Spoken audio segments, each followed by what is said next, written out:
Good evening, everybody, and welcome to another episode of Papa TV Live. We have some wonderful things to talk about tonight, and some things about some unhappy people who weren't able to get exactly what we would love that everybody could get. My name's John Replogo. I'm here. To my right is Doug Polka. To my left is Fred Cochran. And we're going to play two games for you tonight. We're going to play Twilight Zone, and we're going to also play Space Invaders, Bally. So, Doug, you said you wanted to talk a little bit about the Pinball sales and stuff like that. Let's play Twilight Zone first. Okay. There it is. There it is. I got nothing else then. Twilight Zone. Game from 1993. It was the follow-up to Pat Lawler's award-winning The Addams Family game. I didn't think you were going to get your ball back there, Pete. I was going to say West Virginia State champ drains with $1 million. I would argue that point. This game, so Pat Lawler had great success with the Addams Family when he released that in 1992. And he was basically given carte blanche to do whatever he wanted with the next game. And so he created one of the most complex pinball games ever. And that ended up being the Twilight Zone. It's fantastic. So the state champion didn't have the greatest ball won. And local wrestling historian Brian Tessier is now at the table. And he's going to show us how it's done. Started off with Powerball and went immediately into Powerball Mania. Kind of lucked into it, though. It was in the trough and first ball out, so. I think he chose his playing position well because actually I have an interesting story about that. You know, like I know I'm starting with stories a little too early, Fred. Forgive me, but. Oh, no. Go ahead. So at Papa in the A division in the playoffs on the final rounds last year when I qualified, I was given the option of choosing order on Twilight Zone. Somebody actually passed up the choice of order and just took fourth.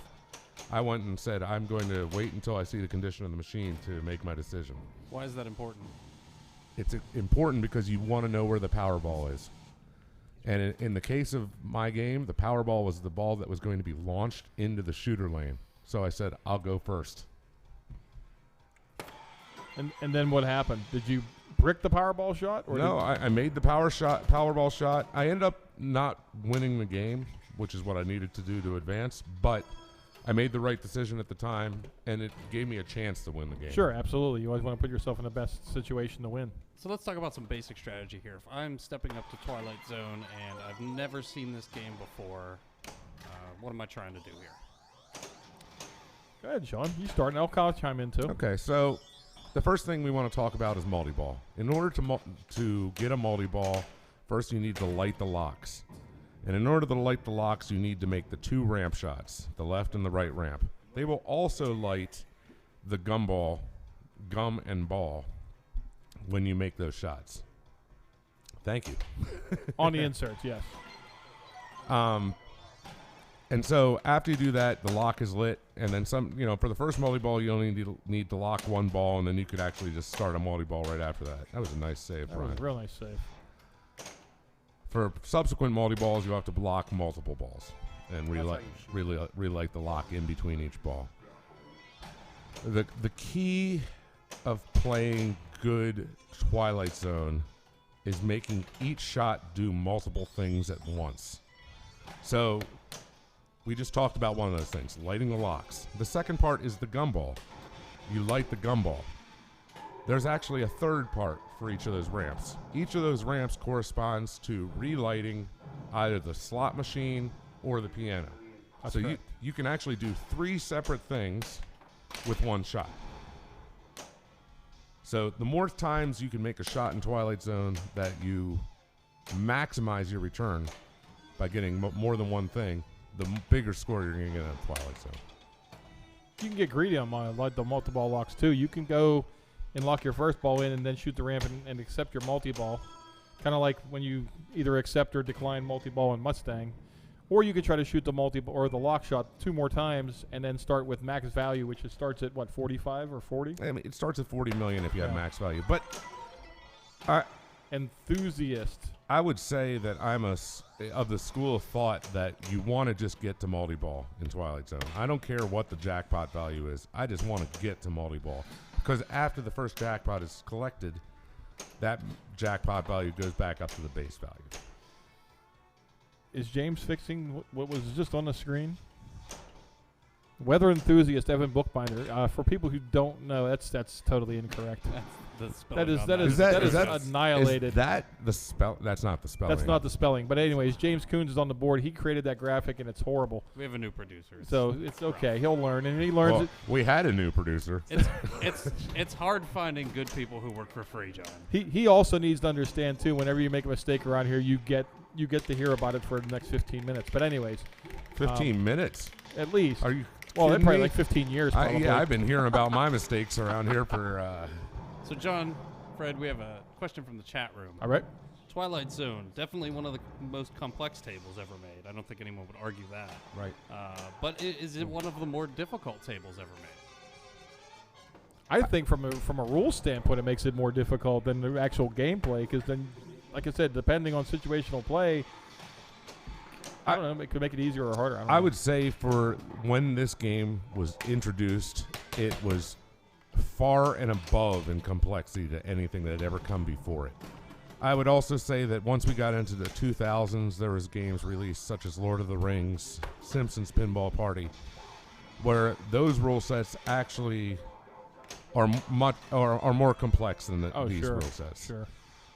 But so when I was growing up, this actually came into a local arcade. I would play the Addams Family at that point, but I wouldn't touch this game because I just didn't get it.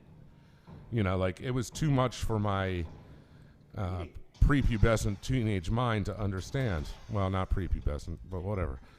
Rapidly increasing brain power of John. Oh yeah, no. So like, yeah. To answer the question, I mean, it is very complex, and for the era, it was a huge leap forward in complexity. And local wrestling historian Brian Tessier walks away with his head down. Just like he's been pinned. Twilight Zone went 1, 2, 3, and he's out of here. To go back to what I was saying about the weather enthusiast, which is still spelled wrong. Seriously? I think so. Anyways, I'm not a wordsmith. Evan Bookbinder is a local PPLer. He's been here for a little while, year or two now, and he actually is a weatherman. So when you see Evan, when the weather is incorrect, you can just blame him. I thought he just liked playing Whirlwind. I do. He does. It likes. Well, I was going to make a comment about it. Likes the, he likes the wind blowing through his hair, but never mind. That's a totally different story. So one of the interesting things about Twilight Zone that I really like is it actually does a really good job of laying out goals and objectives on the actual playfield. For example, you see the big door in the middle of the playfield, which lists all the, for lack of a better word, modes that you can get into, even though they're not all quite modes. They're events. Yeah, events that occur, locks and gumballs, but it puts it all right in the middle of the table so you can see them all. And then you'll notice on the door handle, there's an insert with a question mark lit. What is that? That's a doorknob. I don't know. I mean, it's a question mark. It's a doorknob. Question. It's a question mark. What happens when you get there? I don't know. It's a I don't question. know. We'll have to find out. No, it actually it'll start the wizard mode in Twilight Zone, which is Lost in the Zone, which you get every ball in the game for 45 seconds.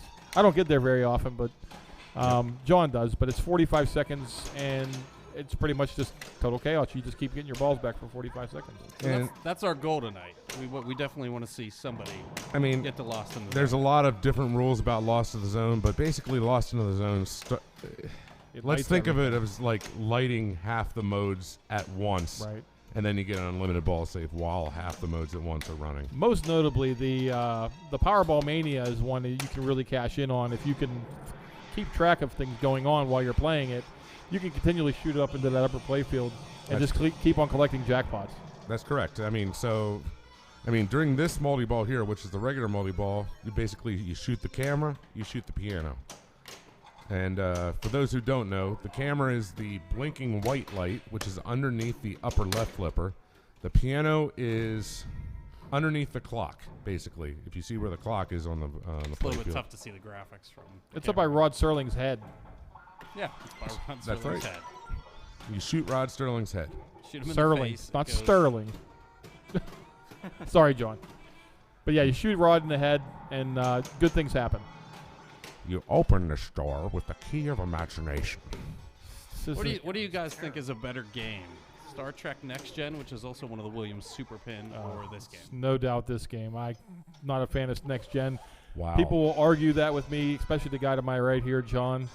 But I think Twilight Zone, if I'm a casual player walking up to this for the first time, after I curse it for kicking my butt a few times, I'm coming back to this game just because it's, I don't know, the variety, the theme, the music, everything is just really appealing to me. I'm not going to argue with you. I actually think this is a better game than Star Trek Next Generation. Oh, right. But I do not want to say that that's putting Star Trek Next Generation in a bad light, because that's a wonderful game. Yeah, What do you think, Which one's heavier? well, John doesn't This lift one? games anymore. They're both extremely heavy. Yeah, John doesn't lift games anymore, as far as I know. I know what the heaviest of the wide bodies was for this era. Judge Dredd. No. No? No, the heaviest of the wide bodies was actually Red and Ted's Roadshow. Oh. The head mechanisms, I guess, added the Yeah. the extra weight there. Yeah, they're all heavy. They're all heavy. I mean, do you know what the heaviest WPC machine was? Wizard of Oz. Now WPC, Wizard of Oz wins everything. Holy now. smokes, that game's heavy. It might be heavier than Hercules. No, I'm serious. I think it I might think actually. oh, there you go. It's got to be close. I mean, going back to our previous question, I like Star Trek Next Gen better than Twilight Zone. Why is that, Doug? Okay. I like the flow on the game better. It's a lot more fluid of a game. You shoot the ramps and you get the ball back. You shoot something, you get the ball back. It's No also, argument. It also has the built-in mechanism where it holds balls underneath the playfield. So when you In the shoot, subway. when you shoot a hole or you shoot a scoop, you don't have to wait for the ball to travel to the up kicker. There's one sitting there basically ready to pop out. So it just, there's more action to that game than there is to this one. And once again, not to say that this is a terrible game, Right. Because I love Twilight Zone, but I enjoy playing for fun Star Trek way better than Twilight Zone. Yeah. I will say that I think both games have something really awesome going for them. Both Next Gen and Twilight Zone are games that you don't have to play in a linear fashion. You can, I started off by telling you guys how to get a multi-ball, but you don't have to go for that. You can just go for other things. You can go for Lost in the Zone straight off and ignore multi-ball. And in Next Gen, you can go play just for Picard maneuvers, or you can go for Final Frontier, or you can just go for multi-balls, or just holodeck. Right? Yeah, there's a lot of different ways you can play either game. I usually go for warp factor, because I'm not as accurate on the Picard shot. And you can score mega points on that on warp factor if you get out into that shot. Well, basically when I'm saying Picard maneuver, I'm saying warp factor. But anyways, I digress. I gotcha. Well, Evan's got the powerball. He's got another extra ball here. He's in. He's turning this game around. What? That feed is terrible. As soon as we start talking positive. So that feed is terrible. So how are you going to deal with that feed, Evan? So your next choice should be, what am I going to do when it kicks it out? What's the forecast? I don't know. You don't know. Okay. I mean, that's fair. I'm used to having a nice dead bounce over to the left, but So John brings up a really good point. As a tournament player, or even somebody who plays on location, not even necessarily That's bad. competitively, like especially I remember when I was playing games in arcades in the 90s, you basically had to learn to play the game around whatever was wrong with it a lot of the time. Yeah. Yes. Absolutely.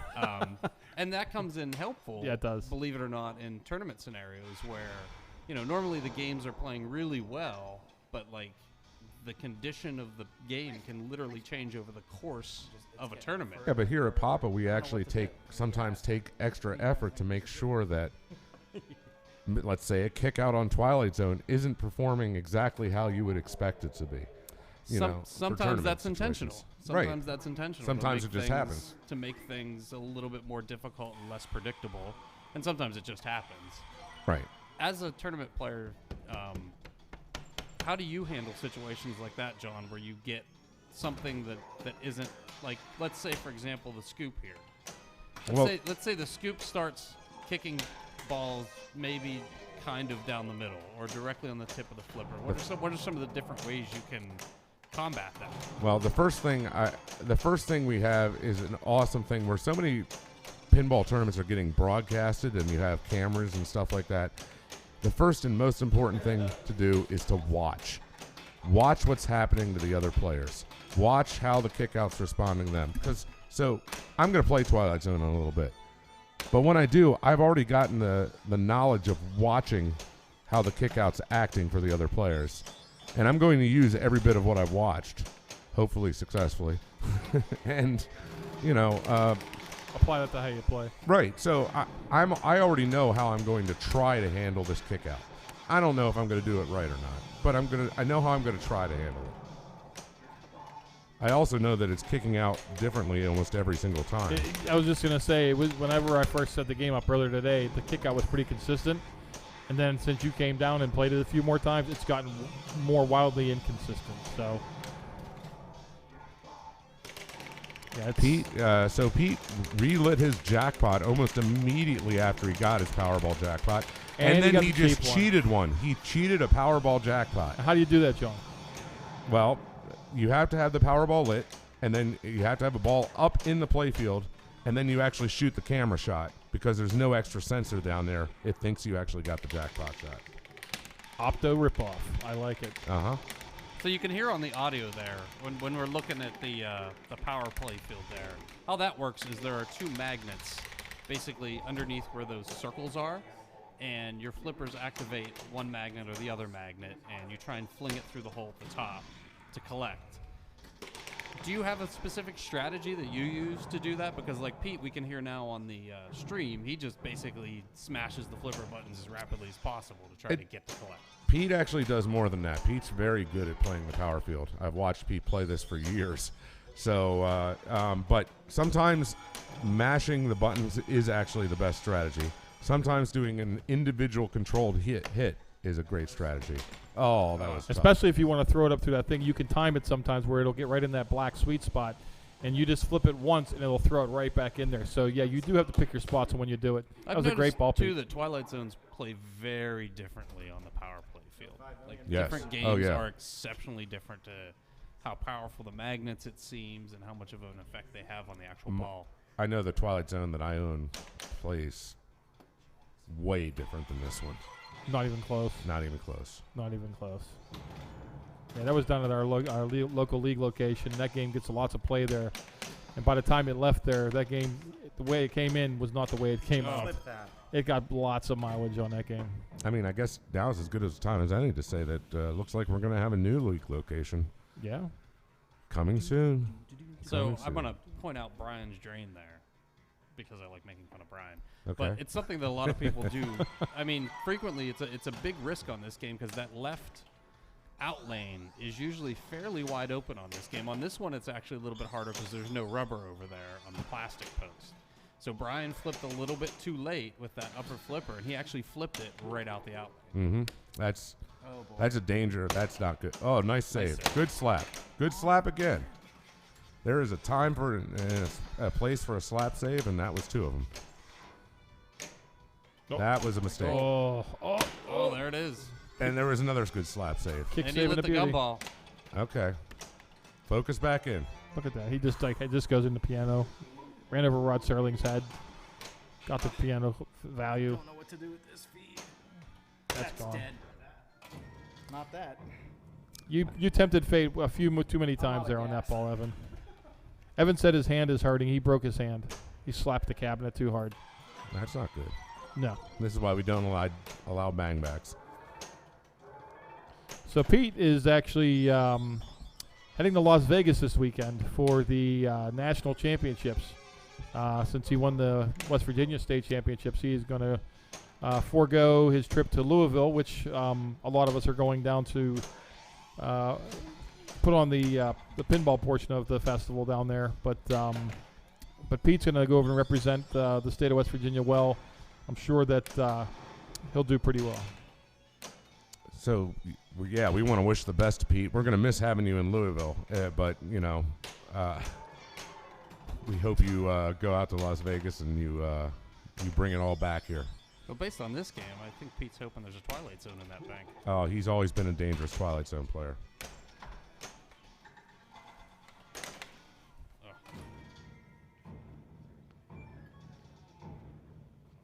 So we'd also like to wish good luck to all the players heading out You're saying there's a chance. to the Nationals this weekend. Especially Pete. But especially Pete, because he's our representative. Oh, that's he's not our only. Is Chris- Our representative is actually Chris. Oh, is he headed out? Yes. Yeah. Okay, so Chris Stevens is the Pennsylvania state champion this year. Who'd he beat in the finals, John? Some guy he beat some guy by 30,000 points on Meteor on Game 7. Sounds like John lost. Yep, that's a bad beat story for everybody out there. He defeated John. It was a good fight. It was a good fight. We were both playing pretty much at the top of our game, I'd like to say. Not surprising. You guys are phenomenal competitors, and anytime I get a chance to play either of you, I certainly stand there and watch. As John was talking about earlier, if you're going to learn, how to play better, watching people that play that well is an easy way to do that. Learning mannerisms and different ways to play the game. I learned things off of players both, better and worse than me. I love watching what people decide to do. And some people have certain strengths in the game that I can't do, and some have things that I can do better than them. And I think so. We all have stuff to learn. I only watch people if I'm not playing in that game. If I'm playing in a game in a competitive environment, and I know this is the wrong thing to do, I can't watch them. You can't watch them, or you can't watch the game. I can't watch the game that I'm playing. Oh my gosh! Throws I me think off. you're killing yourself It because throws me off. watch this kick out here. I mean, when there's a kick out of that slot machine, you have to know what it's going to do. I want to make that decision on the fly. So is that a situation where you think that you're going to try to replicate how they're playing and then really just kind of screw up your own strategy? I did a qualifying one at Papa one year where I actually just I followed Keith Elwin from game to game, and I played really well in that qualifying run. I don't know if it was a good run or not, but I played really well. I was like, oh, I can do that. I can do that. I can't do that. See, that's my problem. When I know. watch Keith play, I sit there and say, I can do that, but in reality, no, I can't. I can't do it. Nice save, Evan. That was a very nice save. I mean, everybody has their, let's say, pinball spirit animal. The player that you try to emulate or you can emulate. Yeah. And, if I watch Bowen play, I get worse. I've said this before, though.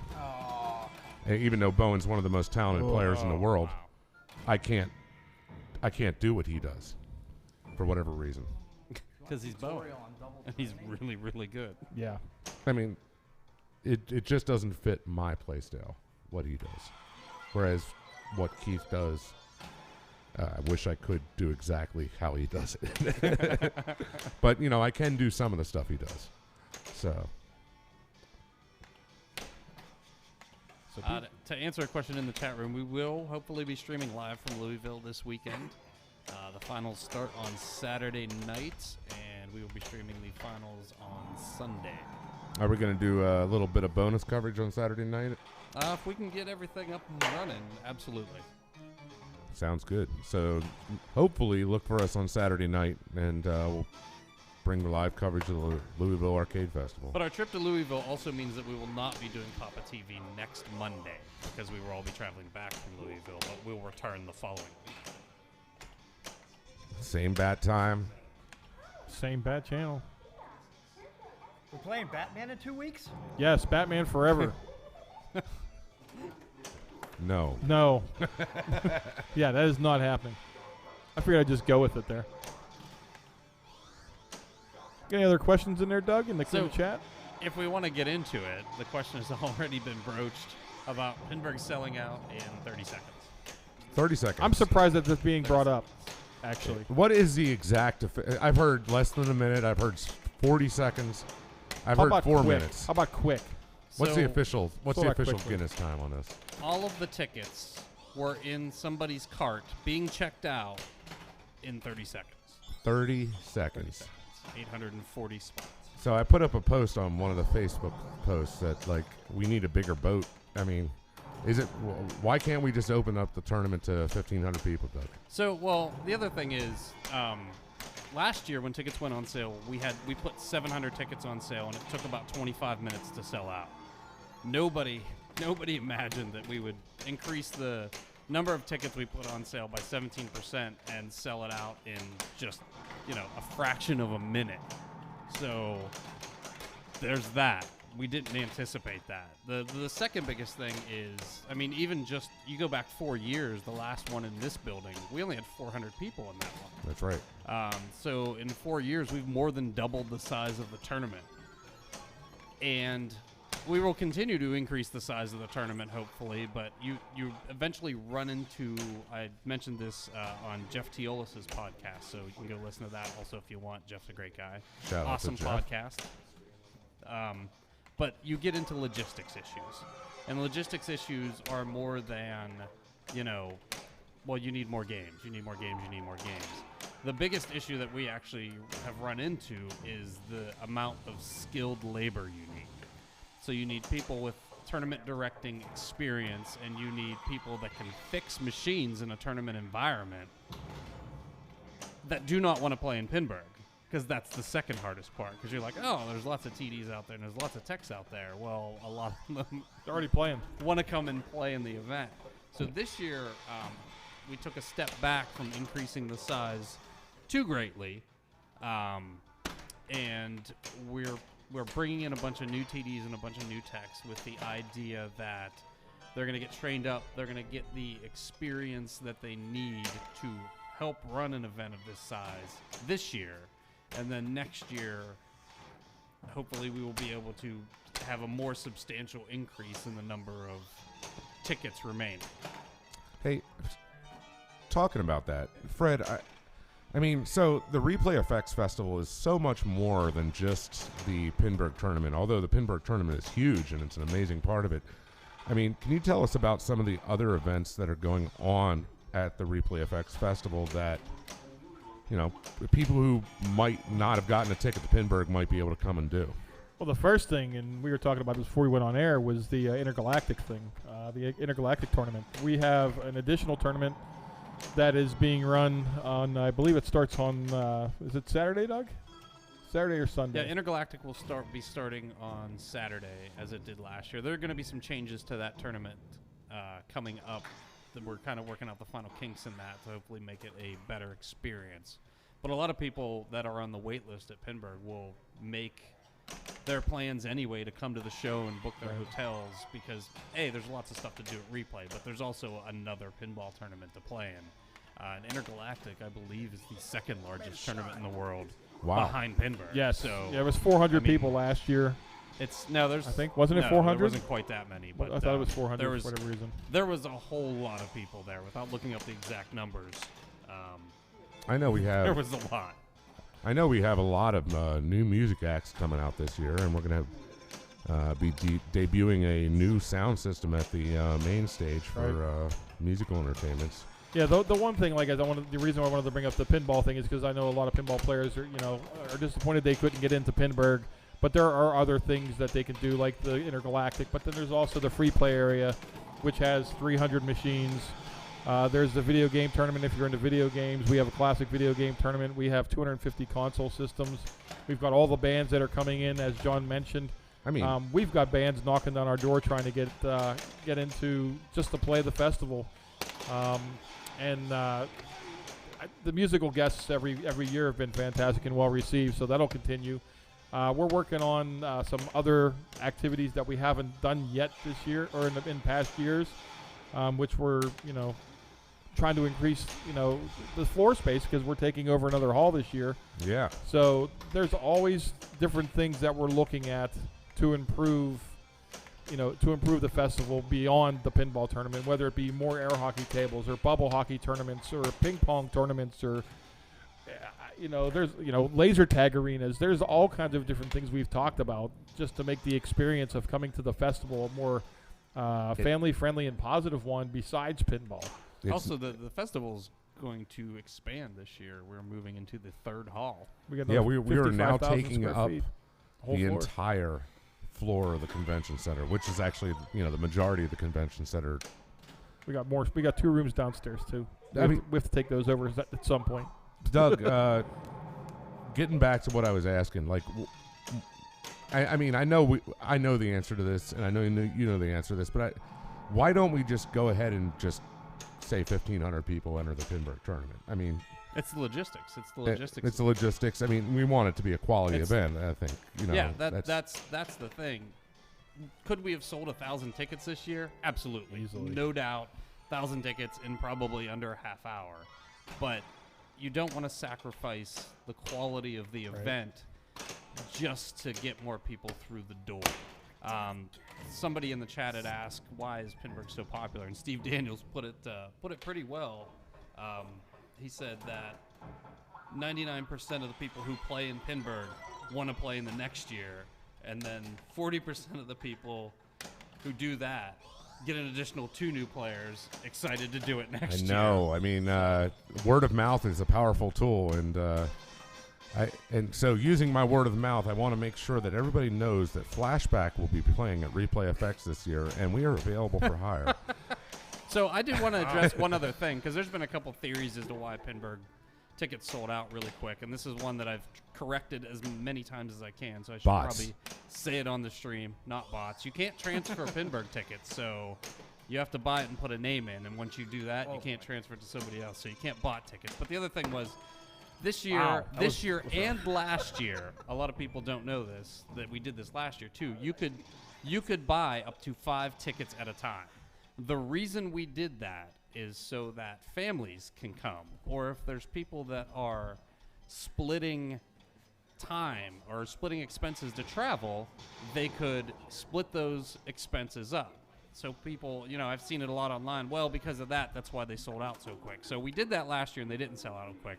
And then the other thing is, when we look at the actual numbers, less than 3% of the tickets we sold were in any quantity greater than 1 on one transaction. So less than 30 tickets sold were sold in multiple ticket transactions. So in reality, the ability to buy 5 tickets had no impact on the tickets actually selling out. All right, so we're going to switch up our players here a little bit and hope for some better luck. So Evan and I are going to sit here in the booth and let Fred and John battle it out here. Oh, we got the West Virginia State champ too. Yeah, we still have the West Virginia State champion. Excellent. Yeah, and we are broadcasting live from Papa headquarters. Someone in the chat had asked. So we're actually in the back room here because the front room has begun to become transformed for Replay FX. I've heard. Staging for Replay FX. I have heard. So yeah, Brian, I knew it was my time to bow out there when I had a ball that managed to airball half the playfield into the left out lane. Yeah, like that's your time. You're done. Sometimes the game tells you that you're done. And here is our master orator, John. Surprisingly, our producer did manage to spell oration correctly. I heard he's new. Give him a break. All right. And he'll cut your mic anyway, so. Whoa, John with a big move there, and he gets away with it. Ball 1, big move that early, John. I don't know. Not a good sign. No. So John has promised us that he's going to get to Lost in the Zone today. Is that one programmed on this one? Because He did. Don't believe what he's actually saying now. Believe what I told you he said before we went on air. Okay. That's how that works.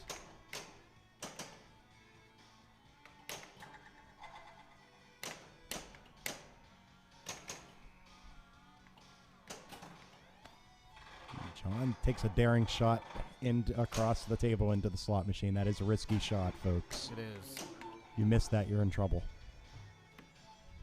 I think John was trying to rest the ball there to take a break or something on the post or something. John can't play with the headphones on. Look out.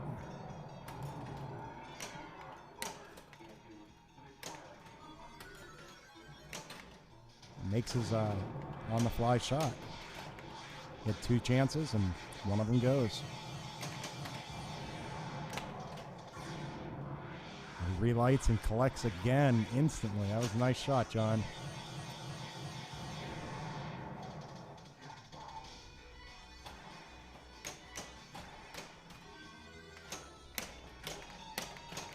So should 2 balls be spitting out of that at the same time? Yes. You can, yeah.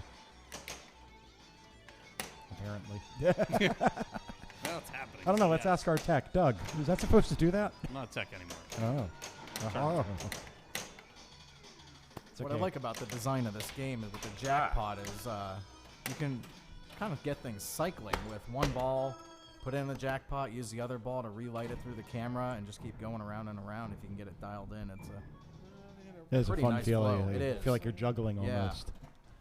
And I can't which juggle. I so. could not do that either. So somebody in the chat room is asking Hello, chat room. us to talk about, Alex Huffman is asking us to talk about the future of pinball broadcasting. Can you guys see a future where there's a delay video of something like Pinburg on ESPN or something like that? Do you guys ever see that happening?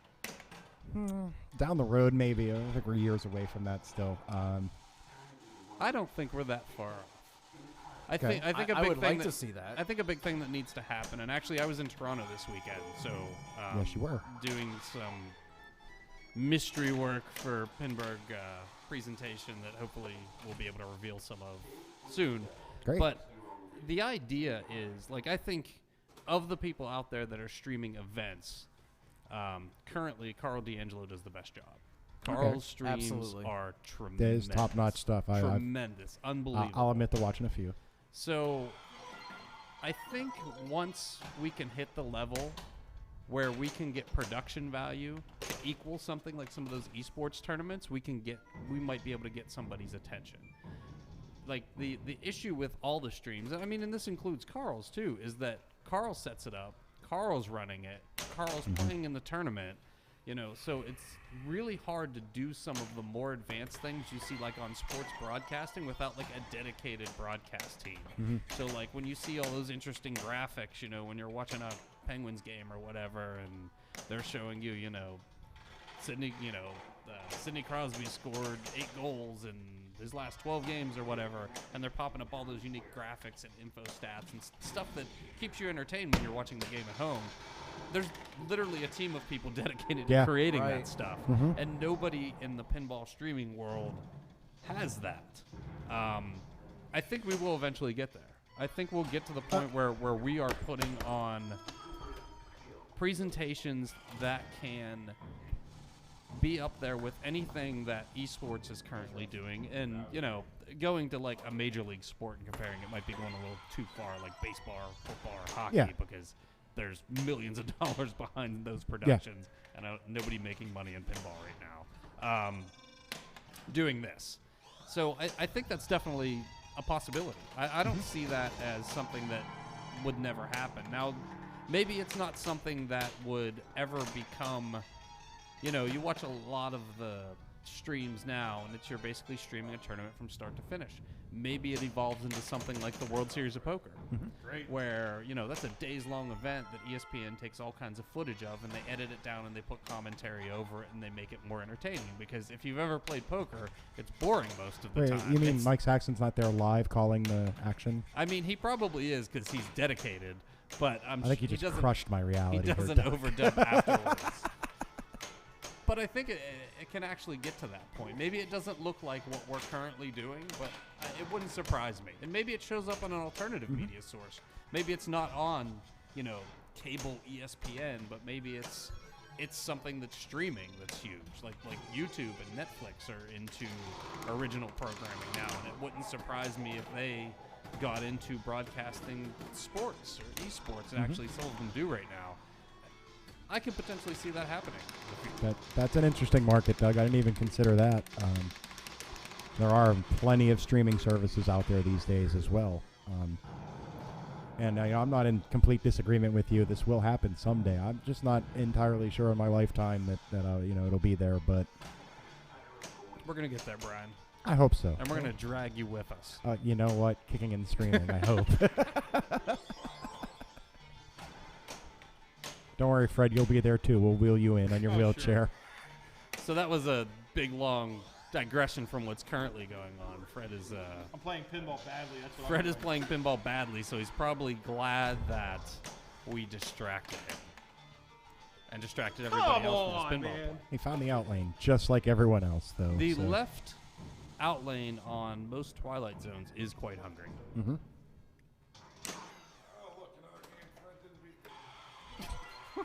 Yeah, you may have heard John gloating in the background from winning yet another one from Fred. I think it's some kind of contest or something. So is it a best of 99? I maybe don't want to know the answer. So I think here's a question for the chat room with regards to current streaming, whether it's Papa TV or Twitch or anything else that's out there. What are some of the things that the viewers might want to see that we currently don't do?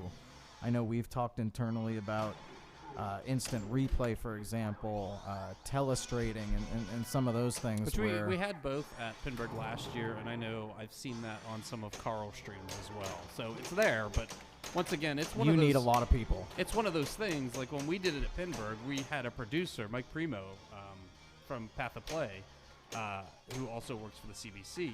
He was there producing the broadcast, and he was creating graphics, and he was doing those replays on the fly. It was a person that was there that was dedicated to doing that, and that's where the difficulty comes in, is really the staffing and the people with the know-how.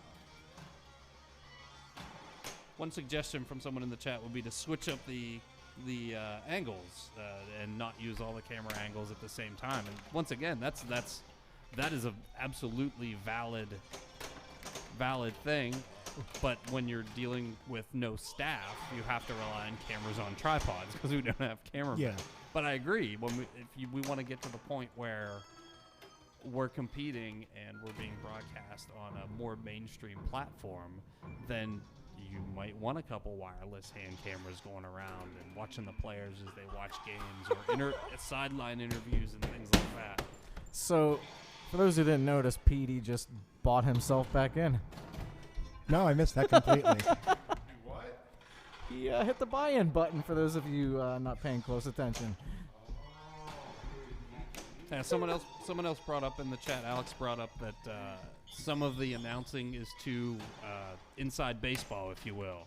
Like a lot of the commentators are discussing things that they know what it is, but the random viewer that tunes in doesn't know what a drop catch is or doesn't know what the piano is on Twilight Zone.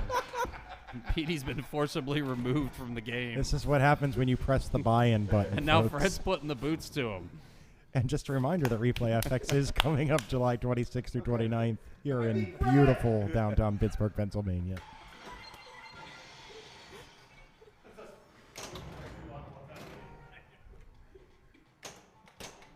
So John here is on ball 3, and he's nowhere close to lost in the zone. Now he has 3 4-door panels. I mean, there's some low-hanging ones out there. He can get an extra ball that'll spot that one. He's already skill shotted, so he's got the 10 million. So there's his camera. Mm-hmm. See that light extra ball? That's important because if I can get it off the piano, then I get a free extra ball. Yes. Like There it nice, is, the little bank shot. Nice bank. So he's got the extra ball lit, and the extra ball is that orange flashing light in the upper right. Oh. Right where John just missed. Oh, yeah, and the game is not going to give him that one. Yeah. 95% of the time, John, that return shot's there.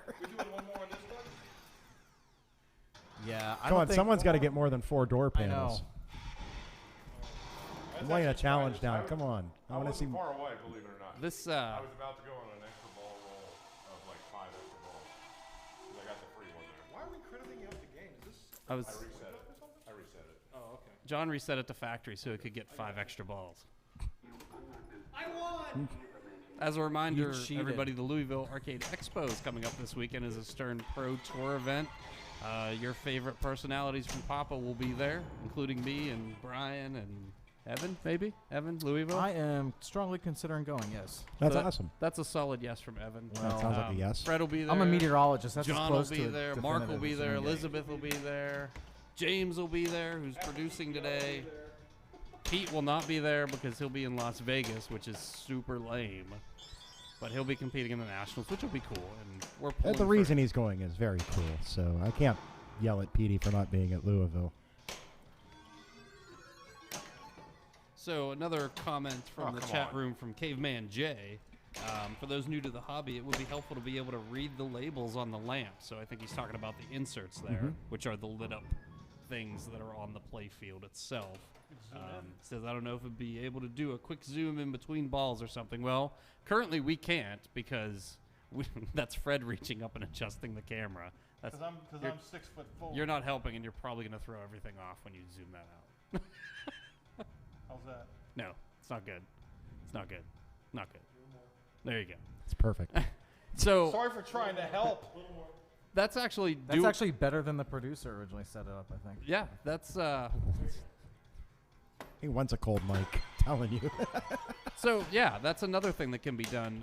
If you watch the stream of the Buffalo Summer Open last year that we did. We took some of the stuff we did in Pinburg a step further, and Mike Primo, who was once again there to produce it, was creating graphics for each game, basically keys to the game and showing you what to shoot for before every game, which that's something that would be really helpful to show on a broadcast, because if somebody had never seen Twilight Zone before or didn't have any idea what the person's supposed to be shooting for, a really quick graphic to just say, hey, here's where the multi-ball is, and here's this, and here's that, is definitely super helpful and gets people into understanding. Yeah. That's a good question.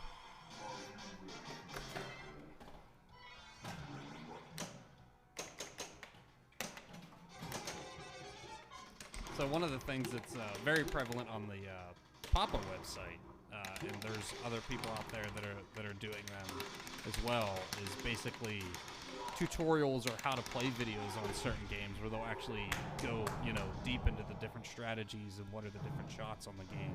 So you can check those out on our YouTube channel, or I think Buffalo Pinball does stuff like that sometimes. And there's so much pinball streaming out there now. A lot of it, this format for us tends to be more of a casual format where we just kind of talk about what's going on, as opposed to really getting into the nitty-gritty of a lot of the rules. But there are quite a few good tutorial videos out there. Hey, Doug, did you know that Fred is over 6 feet tall? I did. As someone who's short, it's one of the things I noticed. Oh, yeah. Sorry, man. So Fred this year will be heading up to the IFPA World Championships in Toronto. Nice. Which is in April. It's an event that the IFPA hosts every year that is invite only, and you get an invite based on how well you played in IFPA recognized events throughout the year, and he qualified for that, so that's pretty exciting. We'll be pulling for Fred. I believe John is heading to that as well. A couple people from the area, I believe, heading. It's nice. I don't expect that I will ever get one of those invites, Doug. So I don't play enough anymore. that's my thing as well. Is I don't play. When they have the World Championships of tournament directing, I plan to be in that field. He might be like the second best player on the field there. I plan to be in that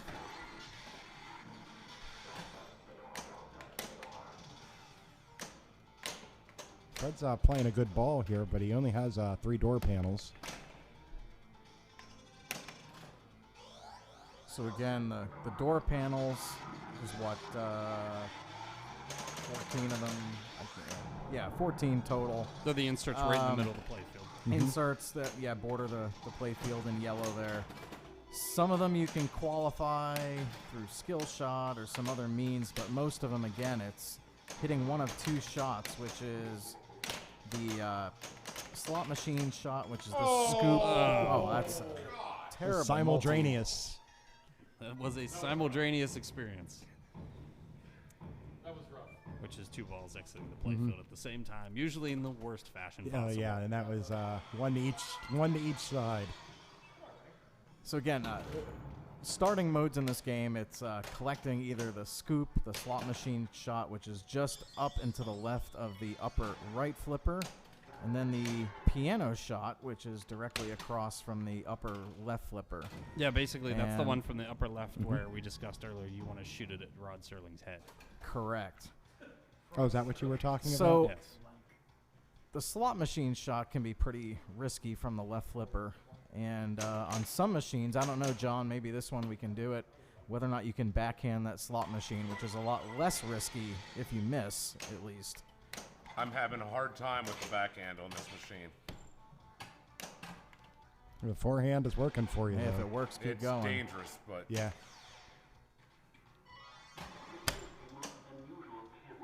Gave that So that's an interesting thing that John just did there. You couldn't really see it on camera, but when the ball kicked out of the slot machine, he did like a downward slap on the lock bar when it hit the left flipper. What does that accomplish, John? I was removing some of the energy from the ball so it bounced up less. Let's see if I can do it again here. It actually allowed me to trap the ball. Do you find that works? I mean, in this particular situation, you have to make the adjustment based on what the machine's doing. So, yeah, it seems to be working great right now. So basically, if you didn't do anything, you might get the dead bounce from the right flipper to the left, but so much energy that getting it to a trap for ball control is not feasible without nudging the machine in some capacity. I'm not aiming for that. But you're going to hit it 5 more times anyway. Now I missed too far. Yeah.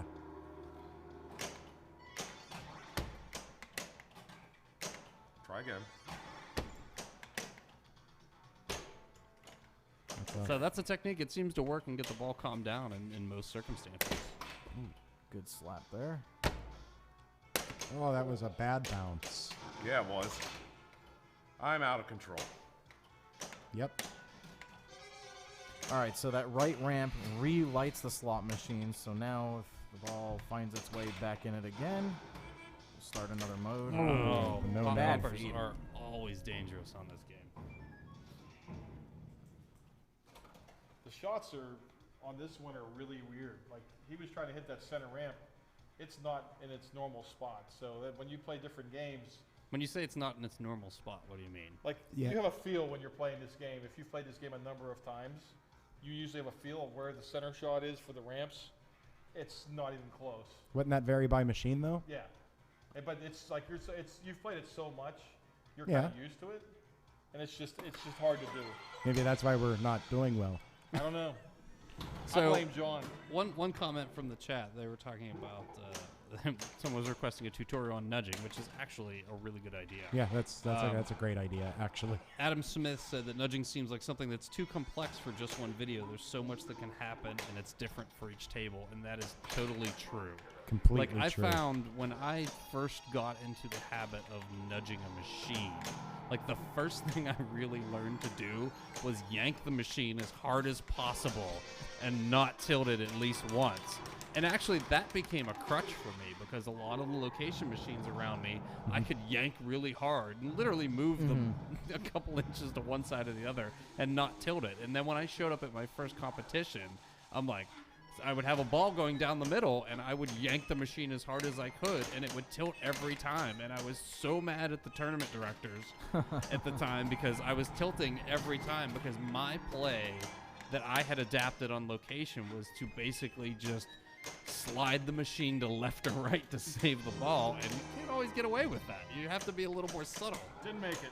Yeah. I mean, and so for me, just moving to Pittsburgh a couple years ago, I mean, there was 30 some odd, I don't want to date myself, but 30 some odd years of basement play without ever nudging a machine. Like, I didn't know that was a thing till I met you guys. And, you know, honestly, John, you're probably the one I've watched the most trying to understand the variances in nudging left, right, forward, down, slaps, and when each is appropriate. That Powerball's just been mean to You everybody. couldn't even hold on to that ball long enough for us to discuss what the Powerball is. Slot machine is really unpredictable. So, Fred there actually released the Powerball. What is that? What does it do? It causes Fred to lose his ball. So That's in reality, but what are you supposed to do when that comes up? So Twilight Zone takes either 5 or 6 balls, depending on how mean you are, and one of them is the powerball, which is a ceramic ball. It's non-metallic. And one of the absolute genius things Pat Lawler did with this game was to put sensors under the playfield and above the playfield that are able to determine whether the ball is a regular pinball or the special non-metallic, non-magnetic powerball. What is that made out of? Ceramic, I'm pretty sure. Yeah, I think it's Is it? ceramic. Yeah.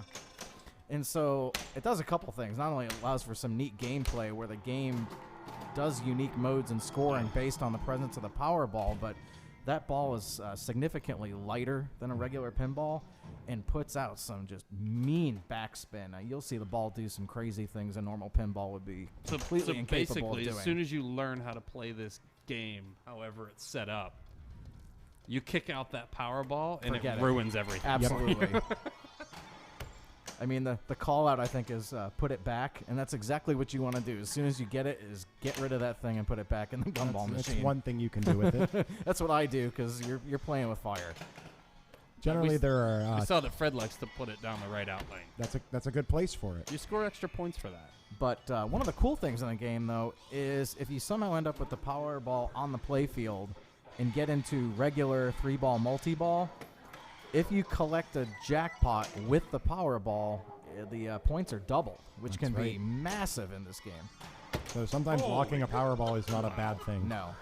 So you'll see that there's out the difference between fast. that. John attempted to do his downward nudge that we described earlier when that Powerball kicked Not out of at that this slot time. machine, and it was insane. Oh! Oh, boy. There it is.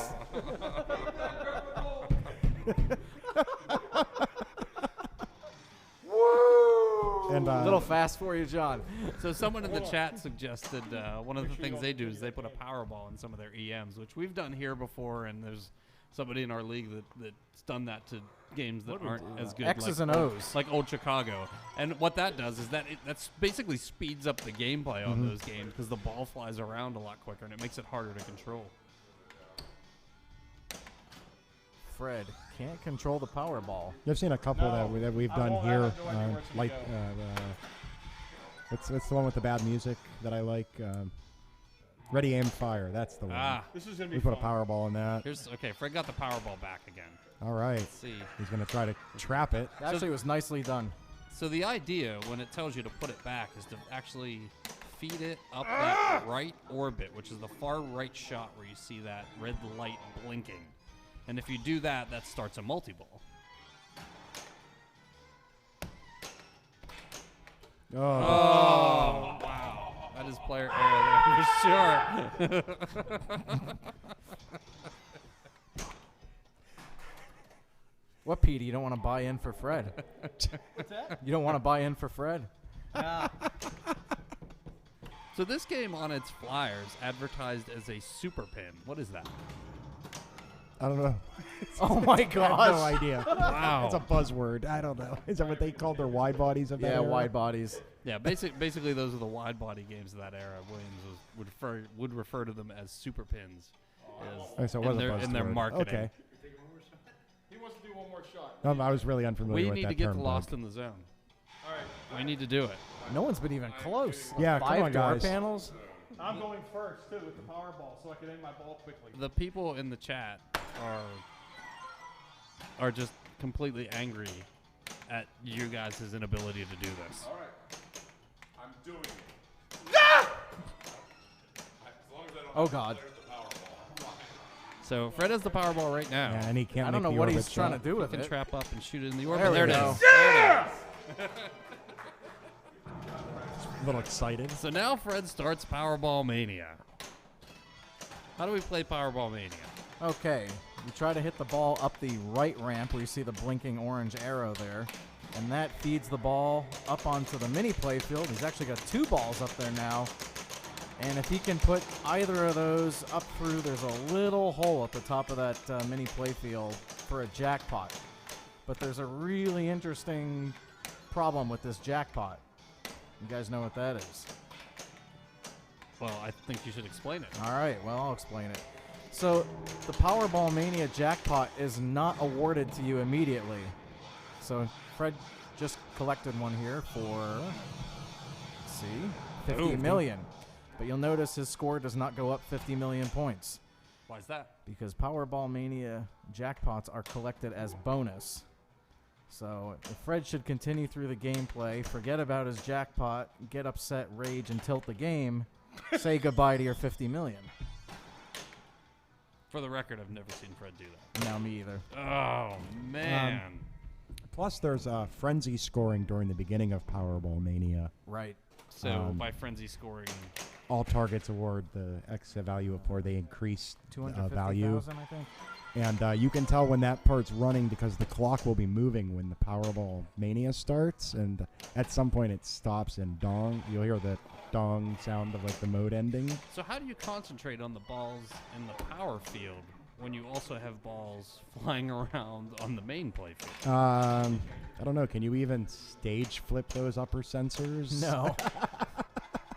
So is it just a luck thing? I Come flail on. up there just trying to keep the ball up there and hope one goes through that hole. So you just try and pay attention to what's going on in the lower play field. When you that's know what I you do. have one up there, you just try and flip as much as possible. You park a ball in the robot shot or the lock shot for a quick second, and there are ways to put yourself in a situation to where you have the minute or a second or two to flip on that mini play field. So there's also a way to, I hate to use the word cheat, but cheat the Powerball Mania jackpot in this game.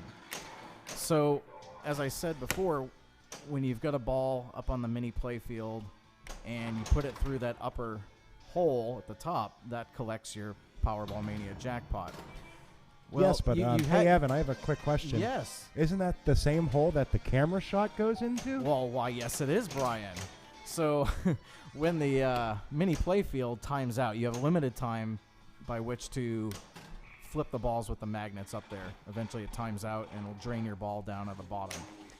If you time that just right, and with the upper right flipper, put a ball on the camera shot, the game does not know that the ball came from underneath as opposed to from the top of the mini playfield.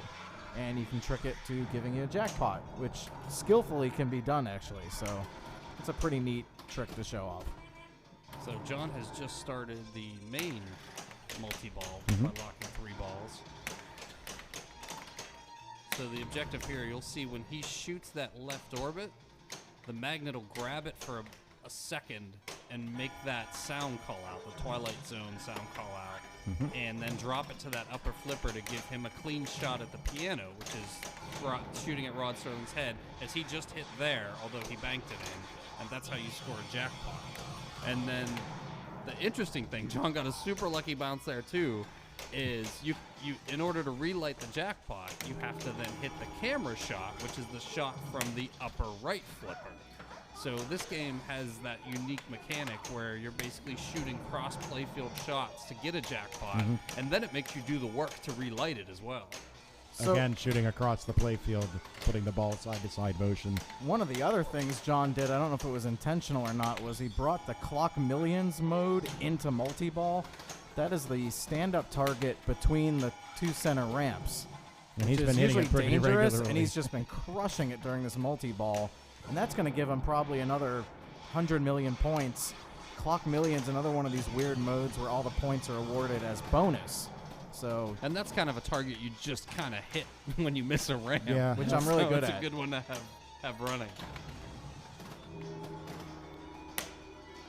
So this, Lit his jackpot. Oh, look at that what a catch. catch. He's just showing off now. so of all the games, this is one you want to be very careful not to tilt a lot of times because your bonus can be in the hundreds of millions of points. Yeah, he might have more than his current score in bonus. Right. John got a really unfortunate drain there when he tried to shoot with the right flipper. It actually caromed off of the ball in the middle of the playfield and went screaming down the right out lane. Every bad bounce is kind of screaming right back to something, Doug. It's and there he is. He Oh. tilted that Dangerous. huge bonus. There goes the I bonus. don't But the believe thing it. is here, John is playing for Lost in the Zone. Yes. So he doesn't care about the points he's scoring. He is trying to complete as many of those door panels as possible. And we're up to 3. Spiral. Spiral extra ball. Yeah. Go for it, man. That's something you don't It's see part of every day. a extra ball strategy. Super fans are awesome. Oh, but I am not. Another tilt by John. But 161 through one ball on this Twilight Zone is 3 door panels. not bad. 3 door panels is really the crucial thing here because we want to get the loss. PD skill shots for a door panel. That's one of the ones you can get without actually collecting by making the hardest level of the skill shot, which is plunge the ball to right before it goes in the scoop. So, Petey, for those of us who did not tune in last week, why are you not wearing your famous hat? The hat doesn't work with the headphones. That's a very Fair logical reason. I thought it would be superstition based. Yeah, I thought I was expecting a story, and I feel kind of disappointed. He should make up one now. So going back to the skill shot Brian mentioned, I don't think we've talked about this yet. Oh, tough drain there. On the right side, when you plunge the ball up, there's 3 different color-coded zones. So there's red, then orange, then yellow, and each one of them awards you something different. However, what players frequently do in Twilight Zone is just do a full plunge like Fred did there, because it's a lot easier to control the kick out from the scoop on most Twilight Zones than it is when you make a skill shot.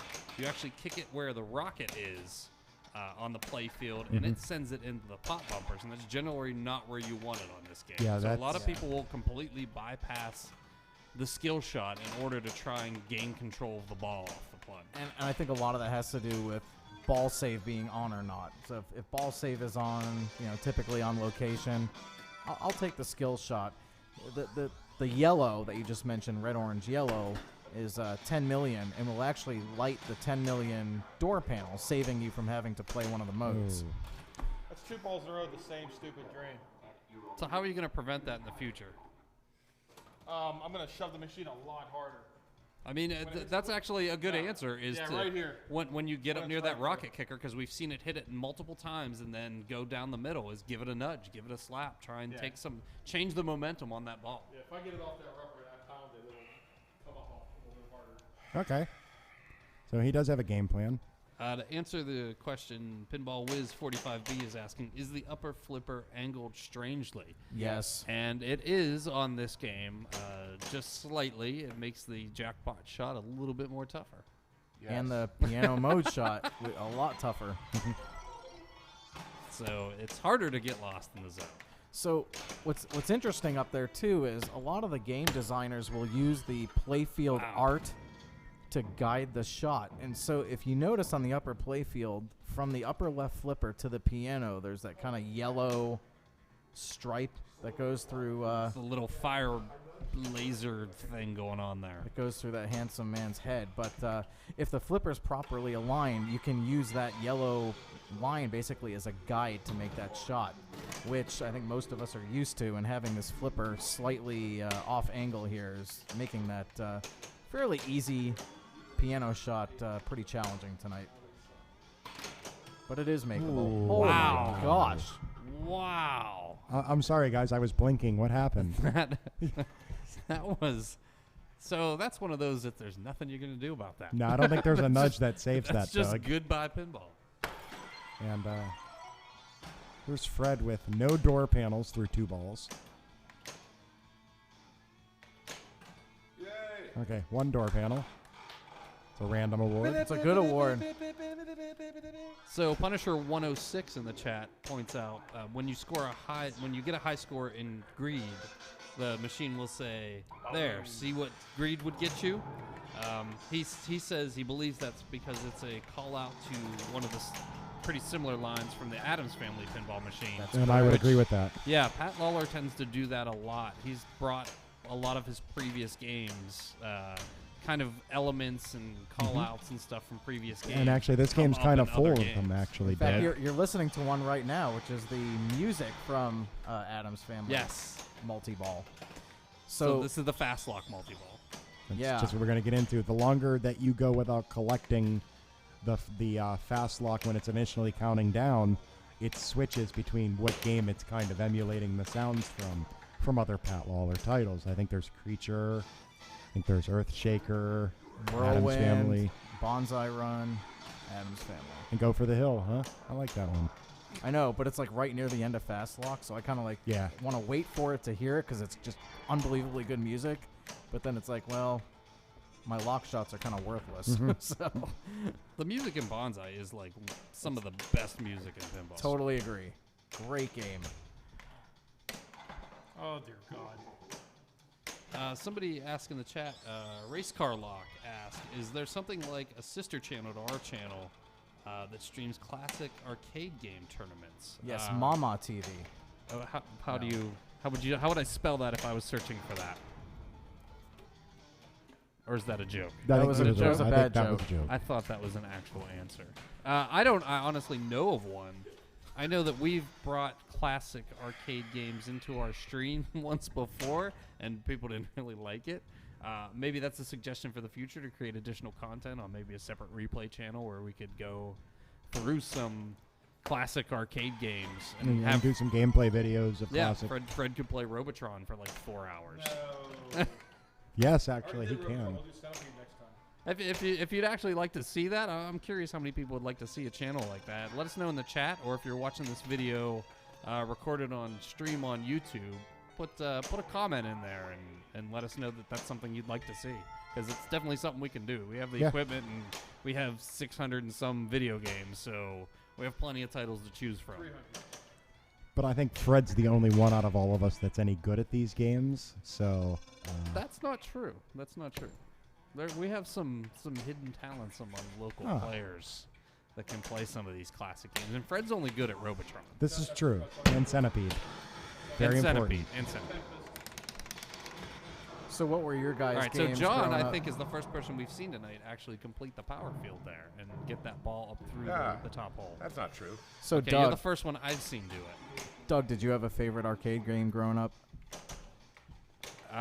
So I was a pinball guy, but one of the games that I remember playing, and I just poured so much money into it, was actually Smash TV. Oh, yes. Which we have one here, which is kind of like a Gauntlet derivative, is probably the best classic game I can compare it to, where it's a multiplayer game where you're just going through basically mazes and destroying massive amounts of robots and enemies and all kinds of stuff. And that one kind of has a game show type theme to it. So you're it's like playing Robotron like the game show. It kind of is Robotron the game show, and it's a dual stick shooter. Which what that means is one of the sticks controls where you're walking and the other stick controls where you're shooting. John, after getting ball searched, finally starts Greed. Oh, he nice saved nudge. that. Beautifully done. Brian, how about you? Favorite classic arcade growing up? I was a big fan of the Laserdisc fad when it started in the early like 80s. So Dragon's I really Lair. loved Dragon's Lair. Yeah. I really loved Space Ace. And a few of the other lesser-known titles that were around that I can't even remember the names of at this point. But there was a weird one with holograms in it, and a white Time Odyssey. I Time believe. Traveler or Yeah, something Time like Traveler. that. Yeah. So Eric, just wanted, in case somebody isn't reading the chat, Eric Bonjour recommends Galloping Ghost in Chicago. Actually has a Twitch stream where they stream a lot of classic arcade games. So Twitch would be probably the best place to look for If classic video game content. If that's something you're looking for, so seek out their YouTube channel or their Twitch stream and see what they have to offer. I guess my two favorites growing up would have to have been Burger Time and Cubert. I'm horrible at both of those games. All right, dollar games after we're done. I'll just give you the $1. Save some embarrassment. We're going to play one more game at Twilight Zone. I'm not going to let you guys quit yet. We're not even close. You're going to play it again. I'm going first. Again. I'm sorry, everybody. I really thought I could do it. Again. John will do All it, right, and he's we're going to gonna do do it it. on this game. All right, we're doing He's going to focus in. I focused on the last game, though, and it didn't work.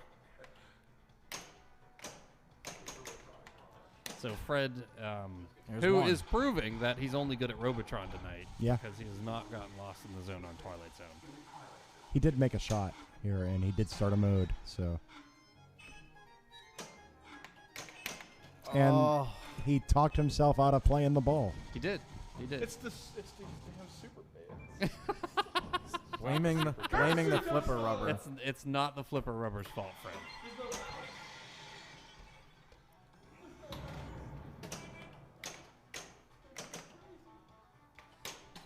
Race Car Lock has a really good suggestion. Whenever we start up our classic arcade streaming, his suggestion is to stream Smash TV and do actual game show announcing. So we could sit here and tell people about the big prizes. A new car. I like that. I'm definitely in for that. I'm down for that as well, Doug. That should be fun, actually.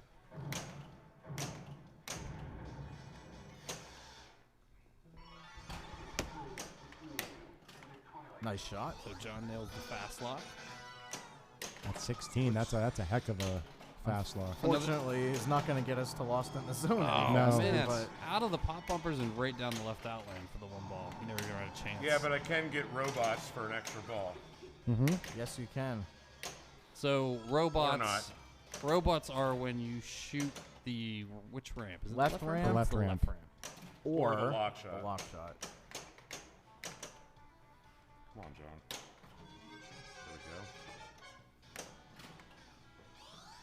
And so by completing each ramp, that lights gum, then ball. And so the gumball shot is now open for business, which would allow that power ball to drop precipitously closer. It'd be one getting away, in I think, play. at this point. So that's one interesting thing that John mentioned earlier when you're playing this game in competition. Wow. When you're playing this game in competition, it's actually really important if you have choice of order to go up and look at the gumball machine to see where that power ball might sit, or even try and look from the side. I've seen people try to look into the trough. into the kick out to see if the power ball is the next one, Yeah. because Right. that might make you choose. I want to go first because I want to have the chance to start off my game with a Powerball Mania. And some people don't even check that on this game, but that's actually a really helpful competition thing. There's Fred bringing in Smash TV. We're not playing Smash TV tonight. I'm just put it there. You do have to plug it in if you're going to leave it there. I am. Putting them to work tonight, Doug. I like it.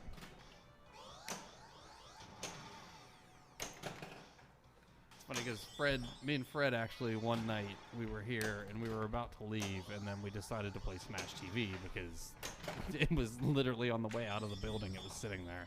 So we turned it on and we played it, and of course everything here is on free play, as it is at Replay FX. And we played Smash TV for probably an hour and a half to 2 hours until we beat the thing. And it was difficult because it was right after one of the Papa tournaments, and that game had developed an issue with the joysticks. And one of the players, which happened to be mine, couldn't shoot in like 4 of the directions you should be able to shoot in. So it became very difficult to advance. What ended up is Fred ended up shooting everything, and I went around gathering up his big prizes. There you go. Mean slingshot to the right out lane. Did you make it to paradise? So another, we got the whole way through the game. So another question from the chat room from Alex Huffman: If you two could design a pinball machine, what would your what would your dream theme be? It doesn't have to be licensed. I'm not sure. I would have. For me, it's pretty easy. I've been dying for a Rush, the band, pinball machine. I need all you people out there in the chat room to rally behind this. Tell Stern, tell Jersey Jack. We need a Rush pinball machine. A Rush pinball machine? Absolutely. That Best sounds band ever. That seems like something that Stern might do. Sounds like that's not a bad theme.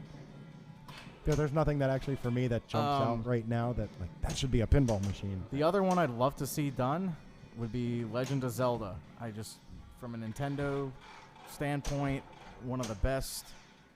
That's interesting that hasn't been done because, I mean, in the past, It was almost done. Thankfully, it wasn't. Well, Nintendo licensed Mario Brothers to Gottlieb, I think, made Right. the 2 Mario titles. So I'm surprised that Stern or Jersey Jack or any of the other companies around today haven't approached them about potentially licensing something like, Legends of Zelda, which is iconic in the video game industry. I'm 40. I still play that series. I got kids who play that series. So, I mean, it's really a genre that's, 30-something years old now, and is still just as great today as it was when their first game came out in '86 or whatever it was. So, but there almost was a Legends of Zelda pinball. If you look closely at Gottlieb's Gladiator pinball, you'll notice some things on the playfield that are indicative of what was originally supposed to be a Legend of Zelda pinball.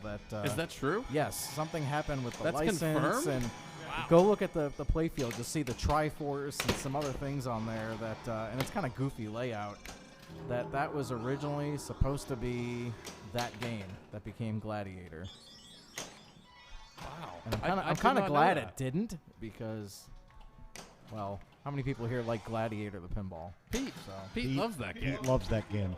We have one in the collection here. Maybe we'll play it one week. I don't think it's a bad game. I don't, but there's a it's not certain that game. shot you can almost abuse indefinitely. In competition, it is not a strong game. I will give you that. But playing it for fun, I'll give you that. Yeah. There's some Funsies. goofy Yeah. shots. it's a good game. I enjoy it. Ah, come on.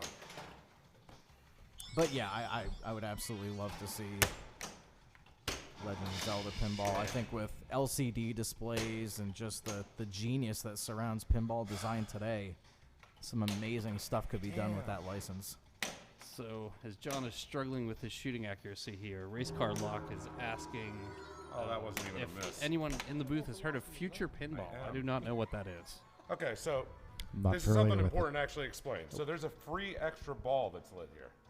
If you get another extra ball on a playfield before you collect this one goes away and becomes solid. Yes, it gives me progress towards Lost in the Zone, but it does not.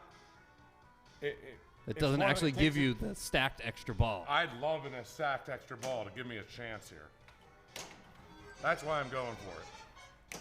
So I had to relight the piano. Now I have to make the piano. Okay. Any three-way combo. Now I have to Nice shoot combo. the extra ball shot, which we'll see.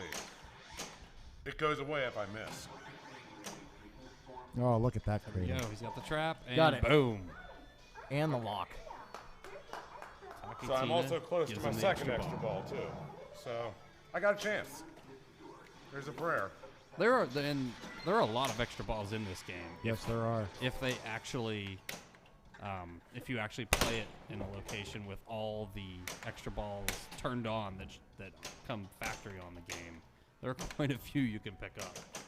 And I think you have an opportunity for at least 3. John, you get 3 from the spirals, 1 each numbered ball. You can work through that bottom row of lights, and there's an extra ball in there. I think you can do that once per ball number. So John is locked in here because he collected that was his a extra ball, beautiful That was a which is huge. He's got quite a few door panels completed already. A nice slap save there. another nice one. Oh, man, come on, that game. left It outlet backspinned is right so to it. hungry. That hurt. And don't do that again, John. Don't try this at home. I saved the ball though. That's all that matters. That's why John's so much better up at the machine than I am. So extra balls relit. And that second extra ball is lit now because of what? The 9 robots? Yes. Okay. Now, if he'd have lit that extra ball and collected it before, First. yeah, You don't get the one from the door panel. that's award, correct. So, But you do get the completed panel, though. So, Exactly. I mean, for our purposes, that helps. But John's made far and away the best progress we've seen yet with oh man, we've 7. seen that that's at numerous least 9 or times 10 tonight. outlanes by now. Numerous times tonight where that little divider between the 2 in lanes on the left side, you hit that and it is just going out.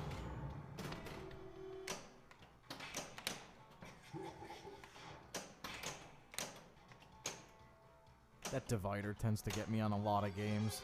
Avatar, Metallica, Ghostbusters, X-Men. X-Men. The interesting thing on this game versus those games is that on this game, there's actual rubber there. Yeah. On the games you're talking about, it's just a metal divider. Right. So it's basically You'd just think it would be banging us easier out. to nudge it out on Twilight Zone. You'd but think you would be able to, do something to kind of save that. That was a nice in lane. nice bank shot, too. Right to the piano.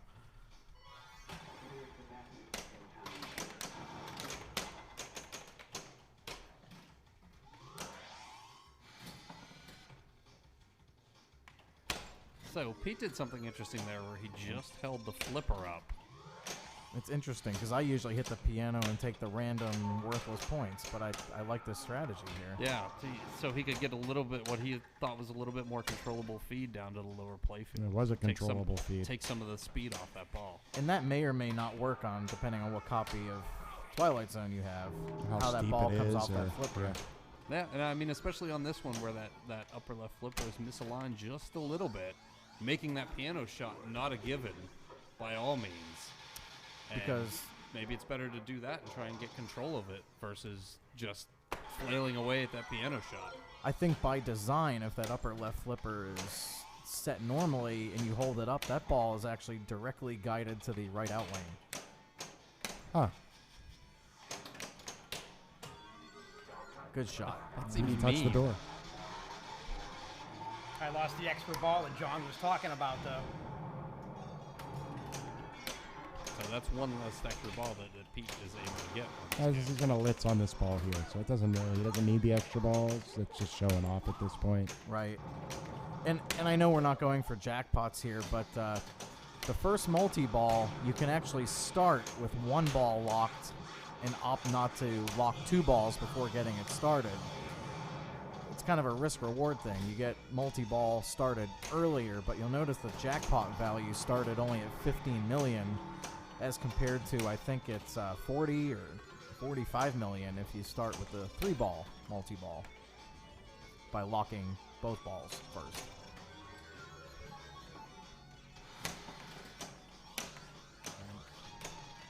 Really needs to get into the camera All right, there. so the jackpot's relit And and boom. collects it Boom. right away.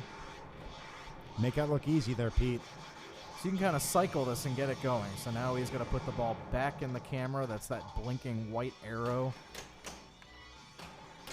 about So- mid-center of the playfield. So we've seen lots of different ways to handle that kick out from the slot machine too, and Pete is just choosing to flip it away.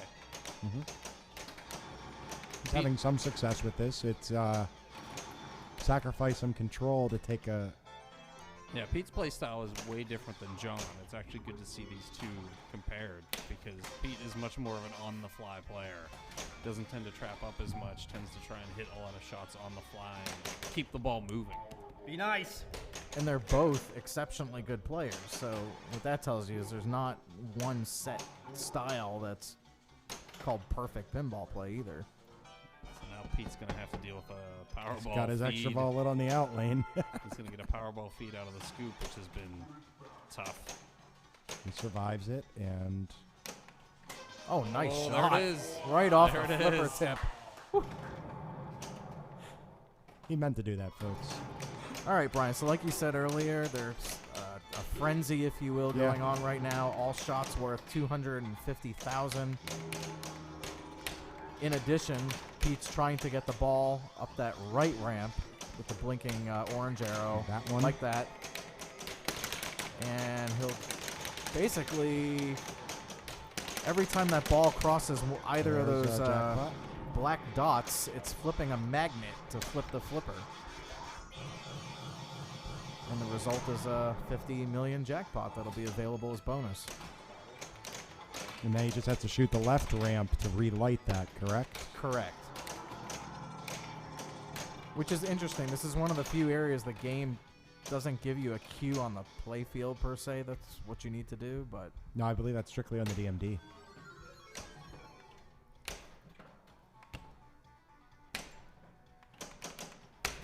all right. So both mode shots, the piano and slot machine, are lit and ready for a mode. Nice. You'll notice too when a lot of the players are taking that cross playfield shot into the lit camera, they'll hold up the left flipper. And the reason for that is that upper left flipper, if you hold it up, it makes that entrance for that camera shot just a little bit wider, and it makes it a little bit easier to hit. I don't know, man. Does it actually, or is that more just an illusion? No, it It actually makes it a lot it wider. actually makes it Because I see people do that on an F-14 Tomcat for the lock shot. They'll hold up the flipper, and every time I try that, I miss it. So I stopped trying to do that and just make the shot as it lies. So it's interesting. Nope, not open. Nice shot. Yeah. All right, so So- this is greed. That relights his slot machine.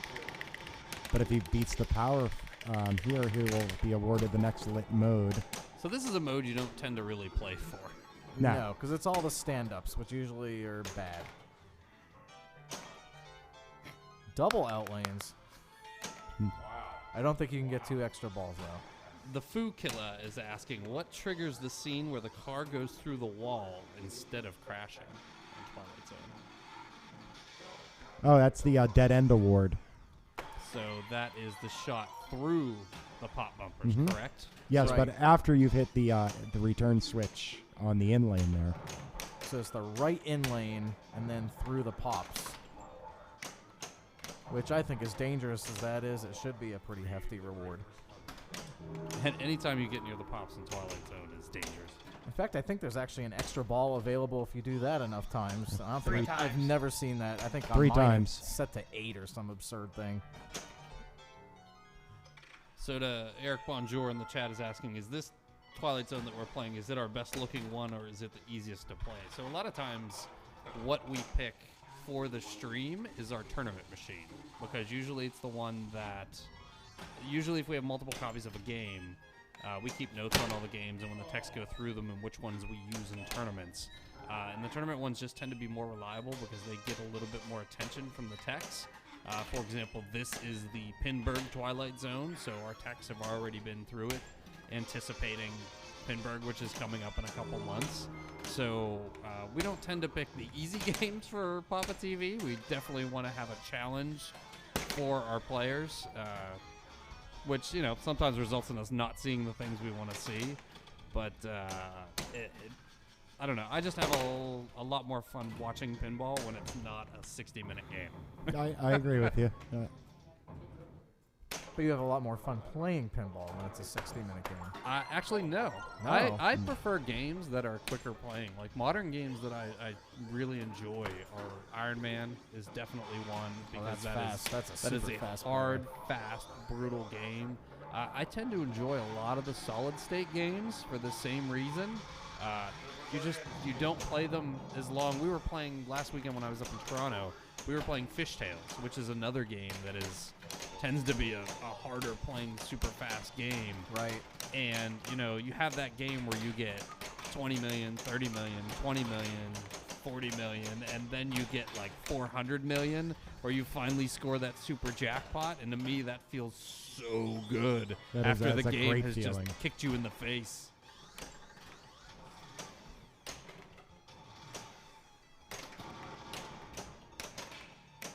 So Pete is actually in the main multi-ball. He's in the main here. multi-ball. He's currently trying to get his jackpot by shooting the piano in the upper right.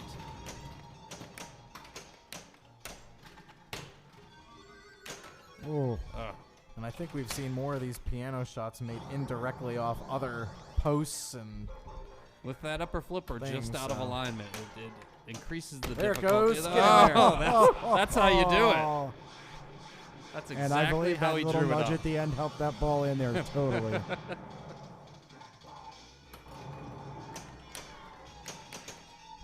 So this is actually going to be the last game where they're going to have a chance to get there because we want to get to our other game tonight. Are we getting invaded next? We're going to get invaded. Hey, and that kind of ties in with an arcade theme, I guess. wouldn't it? 42. Yeah, actually. Yeah. Our second game tonight is going to be Space Invaders.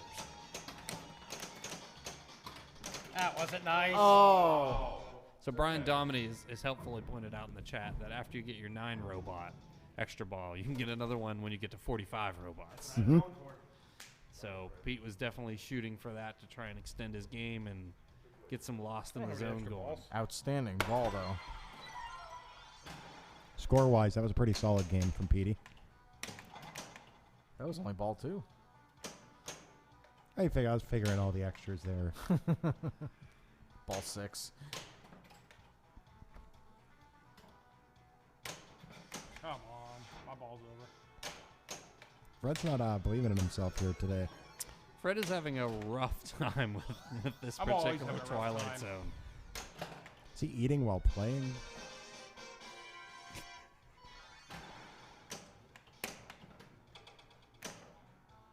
So that's really interesting. So one of the things that I see happen to a lot of competitors when they first get into the competitive pinball scene specifically is you're going into a game like this. It's ball 3. You're player 1. You've done not much on the first couple of balls. No offense, Fred. And everybody else is way ahead of you on points. And a lot of times you tend to see one of two things. One, they either come up and do the same thing they've been trying to do the entire time, which usually results in another quick ball, or you will see players just come up and they're just defeated already before they even step up to the game, and they don't have a plan, and their body language, you can tell just by the way they're standing at the machine that they're not prepared to attack this game, and they've kind of given up on the game already. And in a lot of games, and this is one of them, while Twilight Zone, wow. Yikes, that was a player, for sure. I've and seen Twilight Zone, though, you could make this game is totally possible to make up a lot of ground on one ball. I put up 155 million on basically one ball, one of the early games here tonight. So, and that was just basically fast lock multi-ball. All right, extra ball. So John, who is inching ever closer to Lost in the Zone, being that he's on ball 3, he's going to try and see if he can secure himself another extra ball. And there's Talking Tina. Talking Tina says, there you are. And it walked away.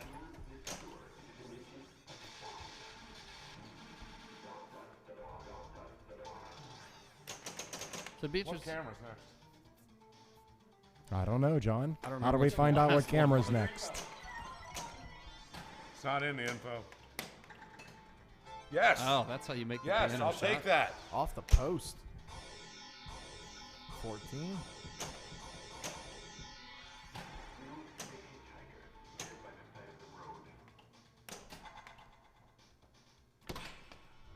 Thank you. I never get those back. So John is quite a ways away from his 49 robot extra ball. He'll get there. Oh, my goodness. Oh, he nudged that right to the outlane. Yeah. He nudged right at the sling, and it pushed So it close. right there. So close. Oh, so tough.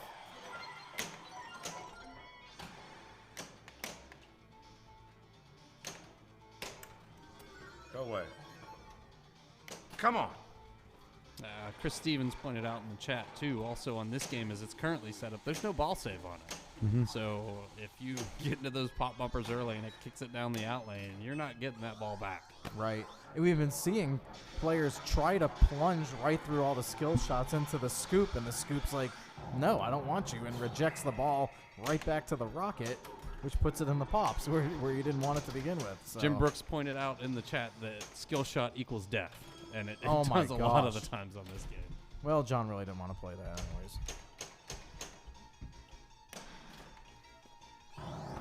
Or did he? So that's one thing that's on this game as well, is if you start the main multi-ball and you do not collect any jackpots, it will actually give you a limited amount of time to restart that multi-ball, and that's what John did there. Oh, geez, that was a nice little bump.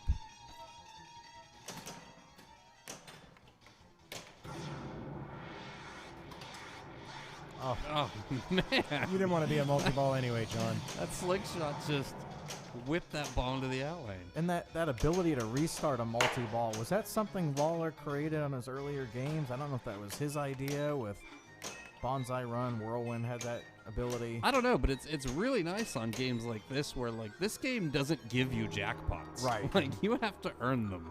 You have to hit a cross-playfield shot, and then you have to hit another shot to light the next one. So it's actually much appreciated from lesser skilled players like myself that I can get a second shot at that multi-ball if I screw it up.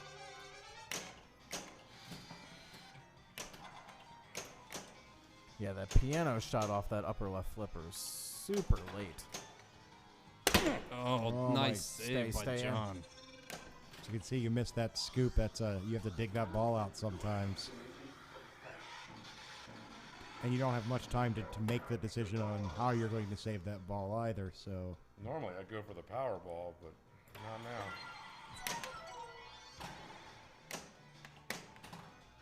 There's one.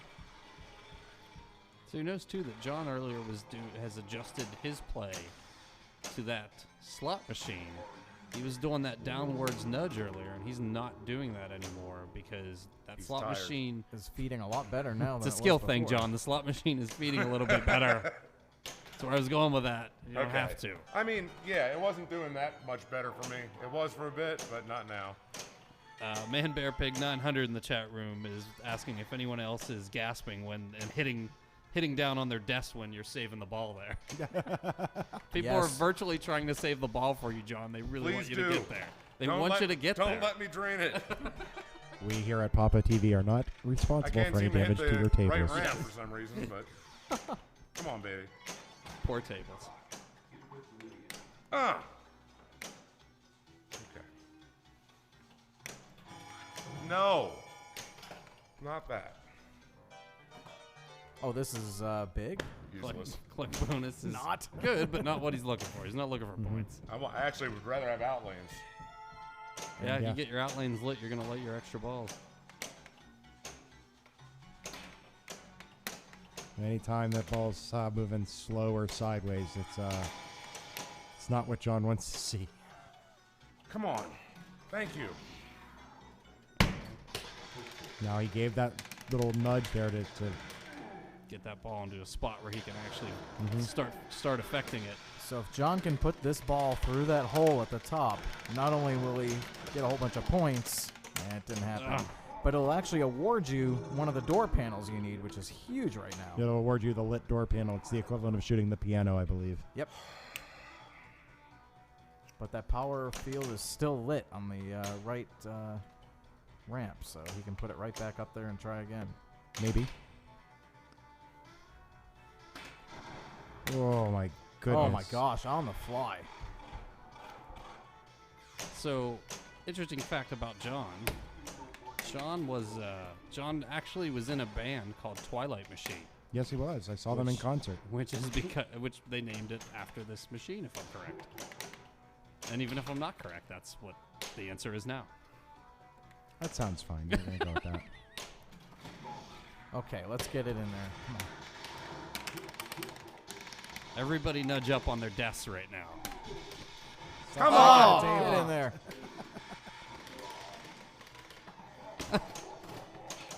Don't you do it. All the slings of doom. Oh God. No. Yes, what a Great save! nudge. What a nudge! So you notice John That's nudged amazing. before the ball even got to the right sling, just to try to get the ball completely out of there. It's pure and not leave that up to anticipation. Yeah. chance.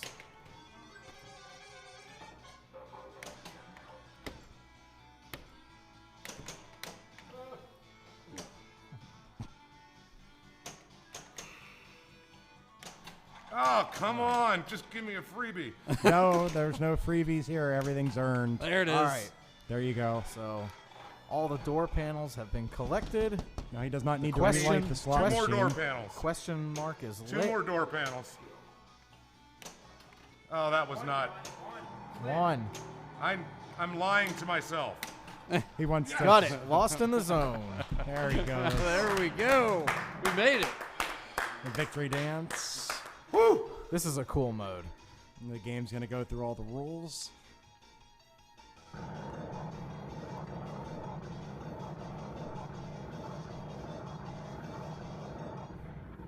Did you get all that? Basically, everything's lit on the play field. You've got unlimited balls for 45 seconds or so. 30, I think 35. And basically everything's going. Yeah, so flip away. Don't be worried about saving balls in the first part of this. In any part of It's this, it's a wizard timed mode. Yeah. mode. It's time mode. And almost all of the points are in bonus. So if you tilt this away, you're pretty sad. Is there anything specific that John should be shooting for here? Powerball jackpots. Left Yeah. ramps, power balls. The right ramp feeding that ball to that mini play field, those can be worth a lot. He's going to get a lot of points from the greed targets, the clock target. Not great. Not bad. But- Not bad. There's a guy who just, gets to the wizard We mode got on a there. machine and says, that was no good. That was okay. So now it's going That to was add tough up to get all there. the points he got from that mode.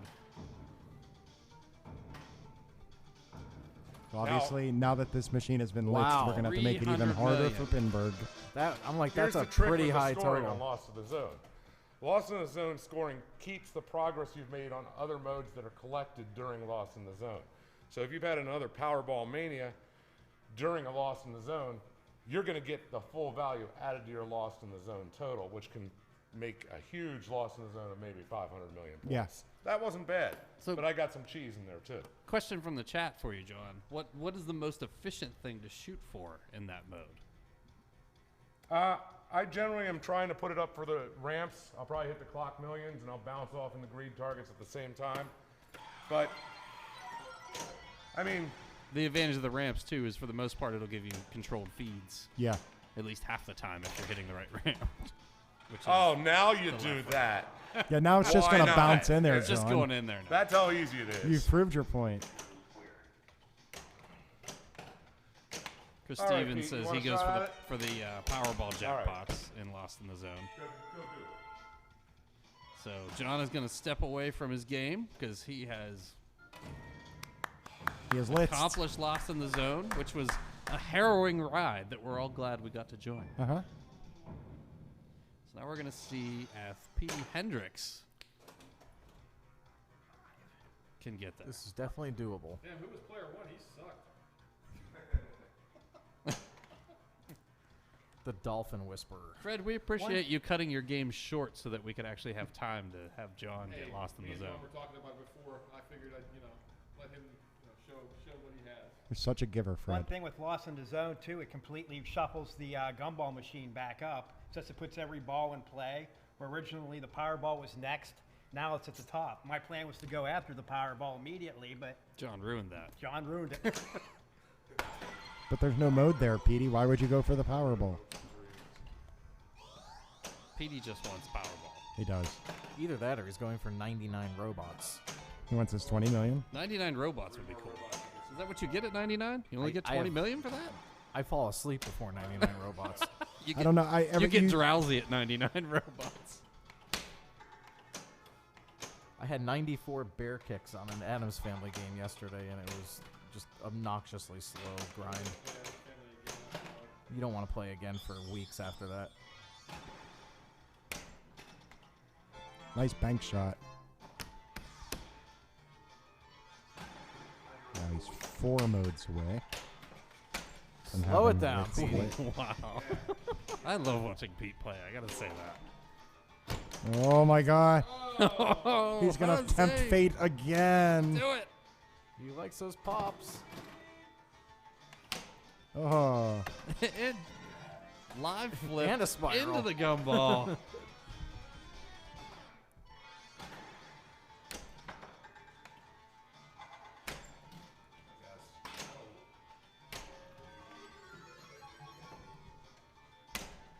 There's the extra ball. There we go. Tina's just handing them out like candy.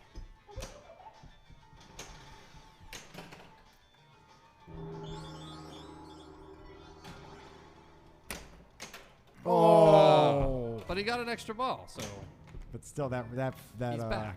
that post is he's back. killer.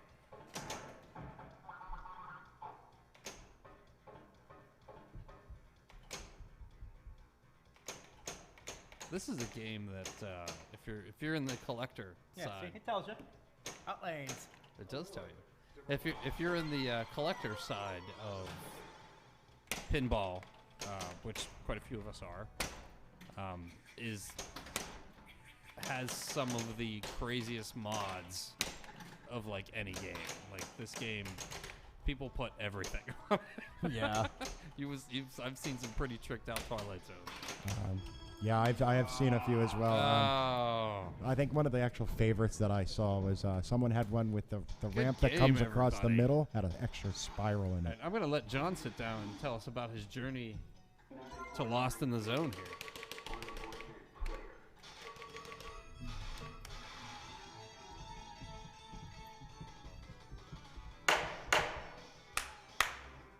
And Petey's putting up some initials for other people here. That's very nice of him.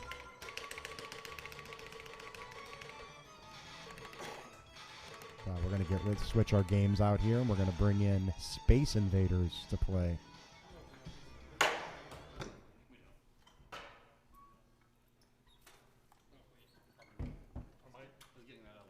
And again, a reminder that Replay FX is coming up July 26th through 29th at the David O. Lawrence Convention Center here in beautiful Pittsburgh, Pennsylvania.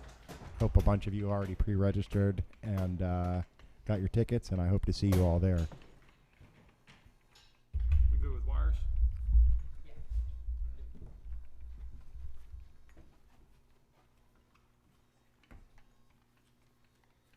Also coming up this weekend, March 2nd through 4th, the Louisville Arcade Expo, John. I am looking forward to it. I look forward to it every year, buddy. I look forward to the show so much that originally Chris said he was not going to attend the National Championship Series. So I would have had the opportunity to go this year, but I said I wouldn't do it because I love the Louisville Arcade Festival so much. I like the people that run it. I like the event. It's always something different every year down there. Don't get me wrong. One of these years that I have an opportunity, I would love to attend the National Championship also. But that's a great honor as well, John. So yeah, everyone kind of wants that. Oh yeah, I mean, I feel really bad. The one year when I did win, I didn't go. So it's also not easy to plan for these trips sometimes, you know. Life sometimes throws you a curveball. It sure does. So, also coming up in 2 weeks, we have the Stern Pro Circuit Championship, which is also the Papa Circuit Championship, but is being rebranded as the Stern Pro Circuit Championship. And that is, actually, I'm probably saying that all wrong, I guess. Next year, it's going to be the Stern Pro Circuit Championship. This is the final Papa Pro Circuit Championship. I think that's correct, John. I'm looking forward to that event, traveling all the way to Chicago to play you and Alexander. Should be a great time. Yeah, how about it, Pete? I mean, we have the round one matchups have been posted, and right now 3 locals are playing each other in round one, and DJ is who's the other fourth? Sanjay. Oh, yeah, Sanjay is the fourth in our group. Oh, yeah, DJ's the 4th Pittsburgher going out. So, yeah, we actually said we should probably just hold round one right here in Pittsburgh and, save a little travel. There's also that way 2 people don't have to make the trip, right? The Group 1 bunch of slackers, Trent, Bowen, Keith, and Adam Lefkoff. Bunch of slouches there. Yeah, that's people have commented that that's the toughest group out there. And I said, yeah, I mean, that's a really tough group. But I don't think it's really fair to say that some of the other groups are easy, because I don't see a single easy group on that list. Oh, every group's got great players in it. Everybody deserves to be there through effort in the tournament series. I mean, is that the toughest group? Yeah. Okay. Sure. Is that the group people want to watch? Probably not. They probably want to watch the Sharp brothers beat each other up. I mean, it never gets old. I love watching the great players play. I also love seeing the people who don't always get on camera get their opportunity to perform. Because, we can see Josh and Zach Sharp play pretty often because they're highly skilled and they're going to make it to the finals in many tournaments.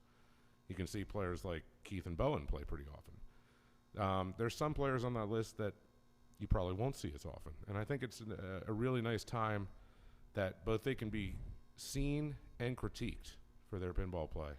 Well, like some of the West Coast guys that are coming out, we don't get to see too often out this way, and vice versa. Chance to meet up with some great people out in Chicago and play some competitive pinball. Meeting in the middle.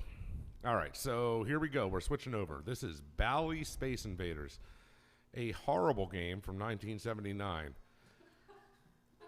Whoa, a horrible game? I'm sorry, did I say something? But I don't know what the volume is on this. You don't know where the volume is? In the game. It's a volume pot inside the cabinet to the left. The left? Okay. Yeah, it should be a white knob. You didn't see it. I might be completely making that up. It sounds like you are. The aliens are coming. Look Hear for a them? white potentiometer, Fred. Yeah, because I know what that is. It's a white knob. Turn it left. Yeah, while they're trying to kill the volume, it's great. This game's great. Has one of those horseshoes right in the middle.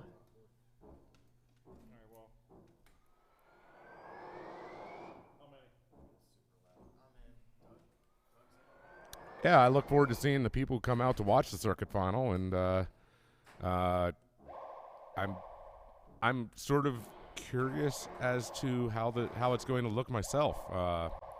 It's I guess it's supposed to be a new experience here. Not like it wasn't a cool experience before, but I'm looking forward to see what changes they have envisioned, and how we're going to bring pinball forward. Well, it's going to be streamed by Jack Danger, and there's somebody from a TV show that I don't remember, and hopefully you do. I'm lost. Practical Jokers, I think it is, or I'm still lost. Okay. somebody famous will be there. Well, it's good to have famous people, right? Normally. Yeah, it's good to have good pinball. That's the best thing. All right, so Space Invaders. Here's the unfortunate thing. We got Fred playing it, and Fred probably knows the rules better than anybody else, right? And he's not talking Well- at all. I mean, okay. So, Pete, I'm relying on you because I know this is a weird game, and I rely on your knowledge for weird games. Well, the one thing I know is what Fred is just doing right now, shooting that horseshoe in the middle. That builds up your bonus multiplier. And it builds up bonus too, doesn't it? Yes. Can't you do a collect of the bonus if you shoot it out the right gate? I believe that comes up at some point. Yeah, there's a target over there, and you need to knock it down when it's... So, yeah, I mean, just like Alex said in chat, this is sort of like Silver Ball Mania, the wide body version. Kind of. Okay. Good comparison, Alex. We're going with it. Except that there's Space Invaders, and they're trying to eat us. Whereas Silver Ball Mania is hopefully not trying to eat us. This game's roomier. You don't find yourself on the lower part of the playfield as often on this game like you would on a Silver Ball Mania. Now there, that drop target was lit, and it makes the alien sound. Evan missed it, but got a nice spinner shot out of it instead. Somebody said the captive ball can get pretty valuable. I wonder if that's... I mean, it looks like it can get valuable. It sort of feels to me like it's a really dangerous Yeah, it looks shot. like there's some danger there. Would we call it jack danger? That was a double through the... Oh, sorry. Oh, nice unintentional captive. That was a good decision there to take some of the energy out of the ball and let it go over to the other flipper. You don't have to flip.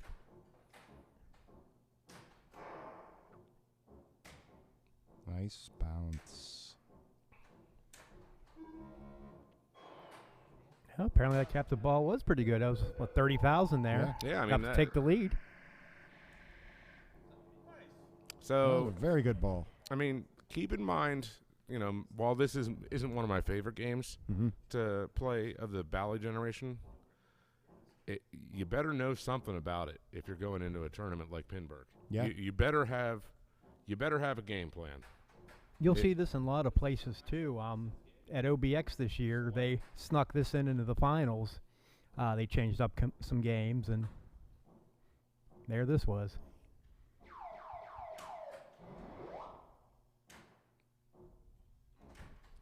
Anybody know how many of these were made? I think James put it up in the beginning. It was About right around 11,000? 11,400. All right, so there's probably a good number of them still out and around. Mm-hmm. Yeah, I mean, this was the end of the good time for pinball, so to speak. Tough drain there for Doug. Oh, somebody said dead bounce is the most important skill in anybody's arsenal. I'm not going to say it's the most important, but once you learn how to use the dead bounce, everything else gets easier because then you can slow the game down. Whatever skill allows you to get control. Whatever skill allows you to get control. Well, yeah. Coming from the guy who never wants control. I I still don't to this day understand it, Pete. I can't understand how you play, and you do well. I mean, obviously, you're the state champion of West Virginia. I mean, you're obviously a very talented player, but how many years have I been saying to you, if we could add a drop catch to that, we would, make a world champion out of you? How long have you known me? Yeah, that's about right. There's just, you have to have a comfort level of what you're doing, and like if I'm practicing or playing for fun, sure, I'll try a drop catch. If it's a competitive thing, I'm not comfortable with it, so I'm just gonna stick with on the fly. More dangerous, but it saves me from screwing up a catch or unforced errors. I love how they put the Monty Python spam song as the theme song for the Space Invaders. Spam, spam, spam, spam.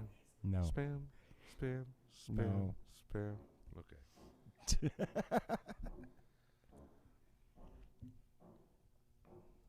So,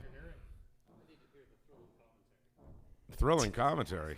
Now stepping up was Doug Polka. Doug at Space Invaders. I ran out of things to say 5 minutes ago. I started singing spam.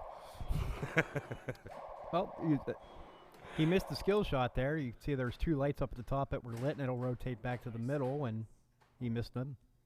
Yes, but going through the middle one lights the 1000 spinner, doesn't it? Yeah, I think you're right, Brian. Which isn't quite as important as going through the middle is on Silver Ball Mania, where you get Yep. lights your return. Oh, nice nudge.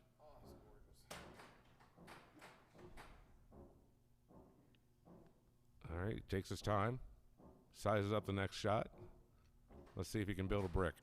Yep. Now, when you trap a ball in an upper flipper, do you like shooting it from that position, or would you prefer to have it come down to the lower flipper? I mean, it really depends on the game or the situation. I mean, Doug, what's your opinion on it? What would I do right now? I would drop the ball to the lower flippers. I would be very curious to find out if you could drop the ball to the lower flipper and catch it. You can. So if you drop it and try to catch it, then you might have a shot at the spinner. Nice job. Now you have a controlled shot at the spinner or at the horseshoe. Again with the bricks, though.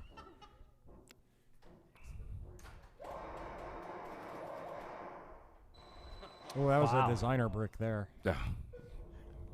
That drain was the please insert 25-cent drain. Thank you for coming.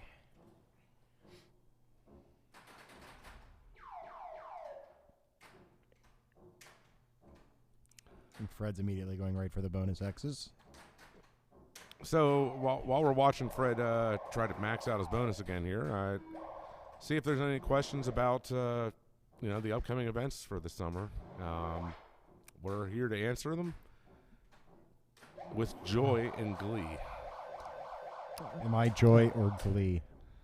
While you're talking about events, have you guys mentioned that they're still looking for scorekeepers at Louisville? Ah. That is a very good point. Free tournament play. Lots of shifts, good shifts still available. I was curious, did we talk about, for those who might have not been able to get Pinball tickets, ways that people could volunteer to help with replay effects? Well, that I'm not sure about, John. Tell us about it, John. Well, I would love to tell you about it, but I don't know the details. I bet you our website would have it. I bet you our website would have it too. I'm sure. In past years, the website has a place for volunteers. I'm not sure if it's live quite yet, but keep your eyes peeled on replayfx.org, and it'll tell you all the possible ways that you can be a volunteer. So Fred just played a really... No? Yeah. It was okay. And so Evan gets ready to spam. All right. Evan has lost to the producer on the EM Hollywood. I don't think Evan wants to talk about that either. So that wasn't that was not a skill shot. No, there's no ball save at all. Yeah, that's correct. 1979, they had not yet invented ball save. Just like in Space Invaders, when you get hit with a bullet, you're dead. On the pinball, if it goes between the flippers, you're dead. Yep. Yeah, so Papa is bringing games to Louisville to answer the question in the chat. And to answer the other great game in the chat, just for me looking at it from the top down, same top down you can see, it is definitely leaning to the left. I'm going to have Brian read off the list of the awesome games that we're bringing on to Louisville. Picked by Fred Cochran, so if you want to yell at him like I did, you know who to yell at. Okay, I'm going to go over the main bank here. For the main bank, we have F-14 Tomcat, Mustang, Andromeda, Firepower, AC/DC, Surfin' Safari, Junkyard, World Poker Tour, and Shaq. And Flintstones. I mean, quite honestly, it's a well diversified group of games. But oh my gosh, if I never had to play Shack Attack again, I think I would be too soon. But wait, John, there's more. We're taking the Classics bank down too. Oh, hang on a second. I need a second to process the main bank here. Is Space Invaders in the Classic Bank? No. Oh. All right, what do we got? We have 8-Ball Deluxe. We have Flash. We have Blackjack, Sea Witch, Super Orbit, and Surf Champ. Now, I hear they are bringing the best game of all time, Super Orbit. Yes, we are taking a Super Orbit. Again, we are best taking game a of all Super time. Orbit to Louisville. I believe we've taken one before. Well, we should take one every time. I agree. And if Doug had his way, we would take a target pull every time. So if between Doug and me, we'd take Super Orbit and target pull every time. That's a part of the Classic bank right there, John. I like it. That's part of a main bank. Yeah. So Evan is crushing the center horseshoe. He's got that pretty dialed in. Evan Bookbinder has never beaten Doug on target pull. Has he tried to beat Doug on Is target that pull? accurate? I don't think anybody's ever beaten Doug on target pull. Evan says that's not accurate. Why are we telling fake news? You know what, John? I don't know if I've ever seen Doug play target pull. I've seen Doug play target pull. He's actually quite good at it. He rolled it. Yeah. I've seen him play it twice. One time he rolled the score reels. The second time he rolled the game. Well, you can do that if you take off the back box and roll the score reels. So, yeah, I mean, I haven't played the Space Invaders. It definitely it really looks like it's leaning. Oh. But, sorry. Okay, you're at a tournament and you have a game that you think is leaning. What do you do? Well, it depends on. So, okay, that's a good question, Pete, because if you're in the middle of a tournament qualifying on games, they're not going to change it. If it's leaning, unless a leg leveler fell off and something broke, if it's leaning, they should leave it in the same. The tournament director should leave it in the same position, because you don't want to alter the state of the game unless something is broken during the middle of the I game. mean, but what if a game was moved, John, and that knocked it off kilter? Like, we balance out games and we level the games before the tournament. But what happens if one gets off real bad off kilter? I mean, I guess it's going to be. It's one of those things like, if something obviously happened to the game that caused it to change, that's a different situation than it was set up leaning. Okay. If it was set up leaning, you should play it that way. As unfortunate as that is. What tournament does this happen in? This sounds kind of fun. I mean, actually, I'm hoping Doug would back me up on this. I mean, I think Doug would back me up. I mean, I think he would as well. It's just it's a little humorous. That's all. Doug's not backing me up on anything. I have no idea.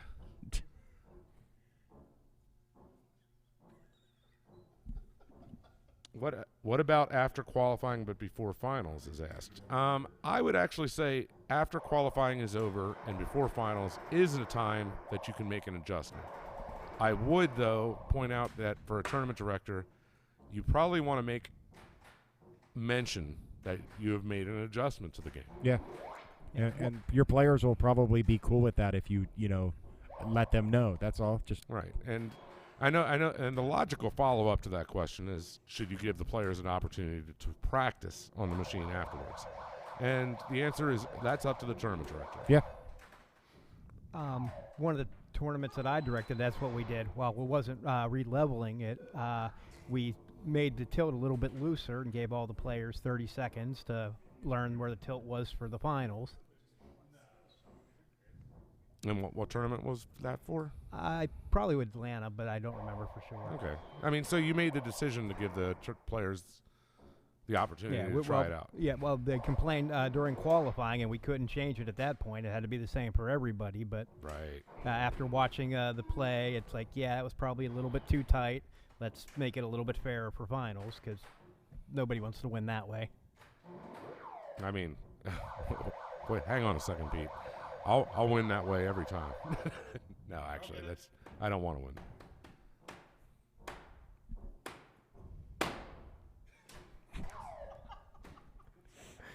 Wow. It was impressive. Something Evan did there that I'm not a big fan of. He just took a shot at it. I would definitely use that opportunity to pass that ball over when it's coming at full tilt down an in lane. I mean, how do you feel about that, Brian? I agree. I would do the same. Except I would probably drain spectacularly afterwards. Has anybody hit that drop target when it was lit yet? No, it makes that noise to mock the players. Evan has listened, and he has adjusted, and then he drained because he listened to Yeah. my advice. I'm sorry, Evan. I mean, do you agree, Evan? Yeah, he agreed. We were wrong.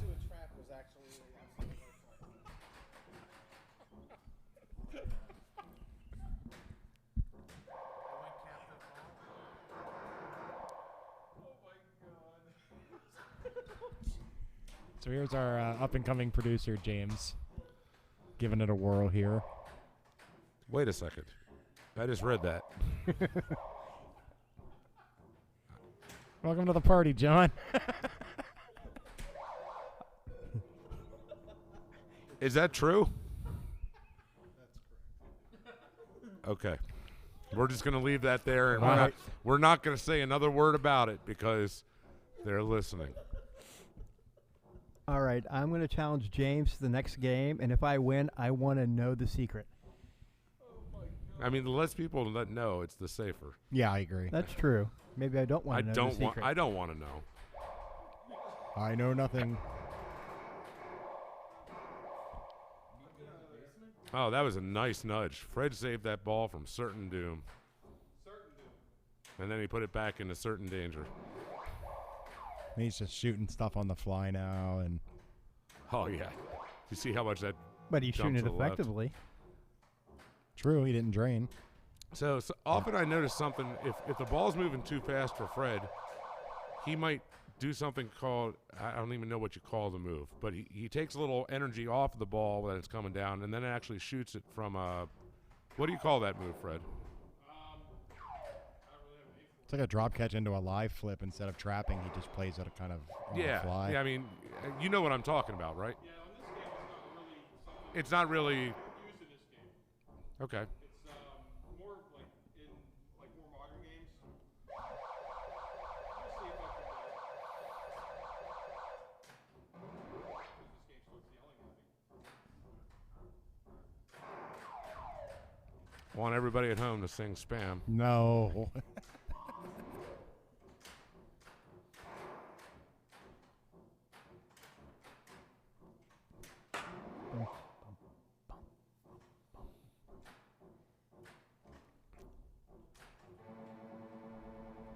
Wow. Sounds good. Uh-oh. And, Not good. I mean, every time a ball touches something, you have a chance to interact with it. Mm-hmm. That ball was heading toward the out lane, and it touched nothing on the way. No, So it really, there was no interaction. there was no there at interaction all. to be had. Great ball there for the comeback win by Fred, though. That was pretty awesome. All right, we're going to play one more game here tonight, and then we're going to... I'd play it. I believe that. I believe that. I think may have jumped the shark on our. But John, it's not jumping the shark if you never come back down. Very true. Very true.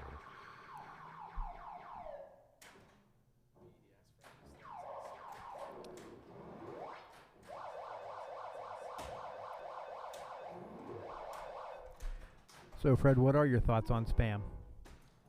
You can't hear us. Yeah, he doesn't have any thoughts. But he does endorse it. He does enjoy a Girl Scout cookie, too. He does sell Girl Scout cookies. I knew I forgot to buy something this year.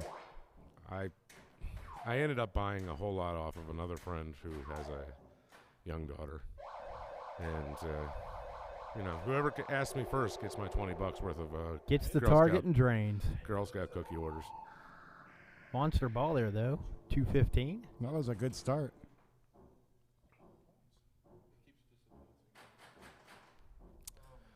So, I'm really looking forward to this summer of pinball. I mean, I think there's a lot of good events planned. Did you see what he did there? Yeah, I saw what he did there. So, I think we can safely say that's not a good idea. No, that's a bad idea.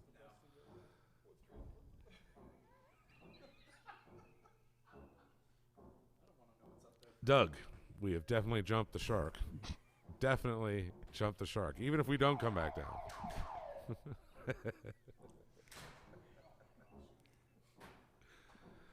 Oh, boy. All right, let's see if Evan can power through a nice even million here. Harder than it looks. So what is a good score on this if you're playing it in a tournament? Yeah, it really depends how the machine's playing. Mm-hmm. We played one down at the OBX tournament. The scores were really low on that one. Like, 100,000 was actually fine.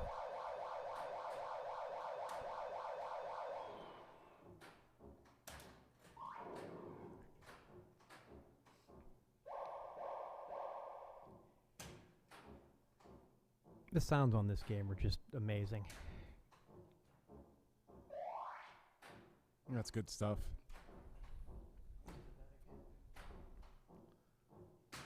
It makes me just want to go out and find the Space Invaders and play the arcade version. We have one of those here. Is there any festivals where you can play both of them? Yes, there is. Yeah. I can't think of what the name of them are. So, yeah. Okay, so anybody who watches this, we're going to over-promote, and we're going to always be talking about Replay Effects. We help to run it. We think it's great. You would think it's great, too, if you came, if you haven't come before. It's pretty much where we take all the machines that are in this building, a whole lot of lasers, a whole lot of other stuff, and we put it in the David Lawrence Convention Center in downtown Pittsburgh. And then we add even more lasers. And then more lasers. Music acts. Board games. Classic computer console systems.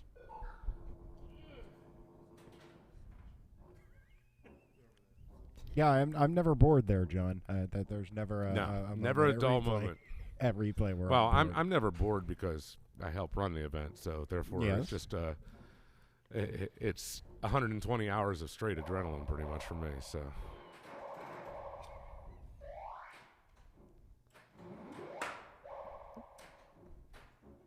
We're all pretty much volunteers for the event, but no matter what event you go to, be sure to thank your scorekeepers, the volunteers, techs, tournament directors, anyone that helps put on a great show. Yeah, just basically thank everybody. Thank the guy who just beat you if that happened, or whatever. Just look, pinball, like so many other things in life, there's people who give a lot to make things happen. So take the time to be appreciative for the things that you, the special things that happen. That was a nice he save. almost did it again, John. Trying to let it ride over to the other side from those top little flippers. Nice bounce there. He thought about it. Oh, my.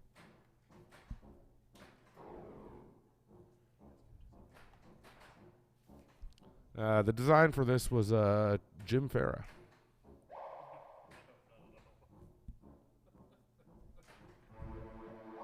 Jim Palta. Patla. I cannot read. I never admitted that before. But apparently. But then how do you do that trick with the book? I just make it up. Okay. I mean, you have an explanation for it, obviously. The so Gentleman John segments are pre-recorded. they're redubbed. I can't believe I completely read that just like wrong. You were close. So my apologies to Jim in case he's out there watching this broadcast.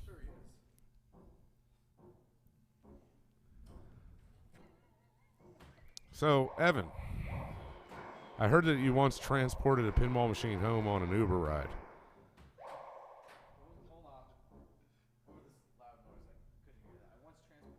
A pinball machine home with an Uber.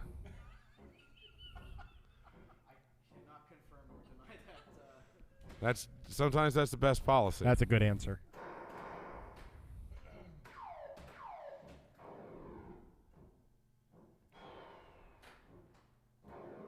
But it seems like, anybody who has more than a couple games has a story about something they went through to get one of those games into their house. Along the lines of maybe an Uber ride or something. Oh yeah, I mean a challenge, as I guess it would be a good way to put it. Challenge. Yeah. Let me see, Pete, you sound like you got one there. I had my truck catch on fire while bringing gladiators home. That was kind of fun. Truck caught on fire. Yeah. Well, it wanted to. Some hose in the engine broke, and it was spilling fluid everywhere and starting to flame up. And I got to put out, but middle of nowhere with the gladiators in the back, wondering, is this gonna survive the tow? Ooh. Everything turned out all right. Well, there you go. I mean, obviously. About 10 years ago, a guy had a machine in a basement, and I was unable to put a dolly on the machine to get it out of the basement. So I actually had to pick up the whole machine and just bear hug it up the steps. And you just wanted to hug that game. It hurt. I'm sure. No, we haven't talked about that, I hope. that was a Facebook-only message.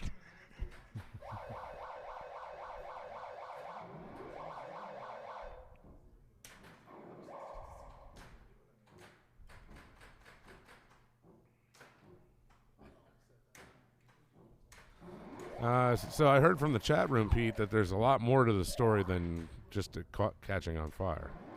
That's good enough. That's good enough. That's good enough? Yeah.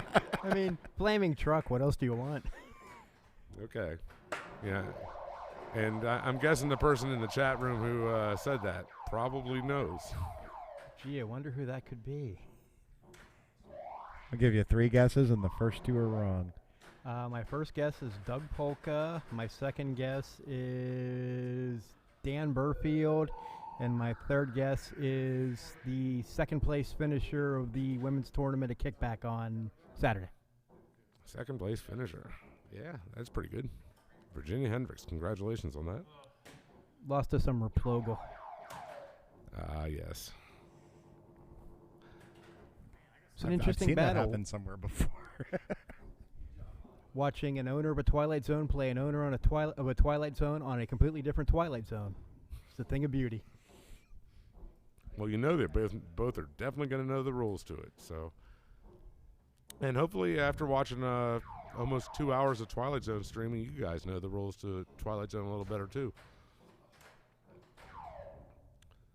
I'd like to say I know I'd like to say I knew the rules to Space Invaders better, but yeah, my knowledge hasn't really. These guys have played generally longer than I would play a single game of it. So, well, And with that bomb dropping, hey, sometimes we got to put on the games that aren't quite as popular. But we'd like to thank you guys for joining us tonight, and please remember to get some information about replayfx.org, which is happening July 26th through the 29th this summer. So remember to check out our stream that's happening this weekend. Hopefully we'll get on and give you some coverage of Saturday night for the end of the qualifying, and we'll definitely be getting on to give you some coverage of the finals, which take place on Sunday. So from all of us here at Papa TV Live, I'd like to wish you guys a great evening and happy flipping. Good night, everybody. Good night.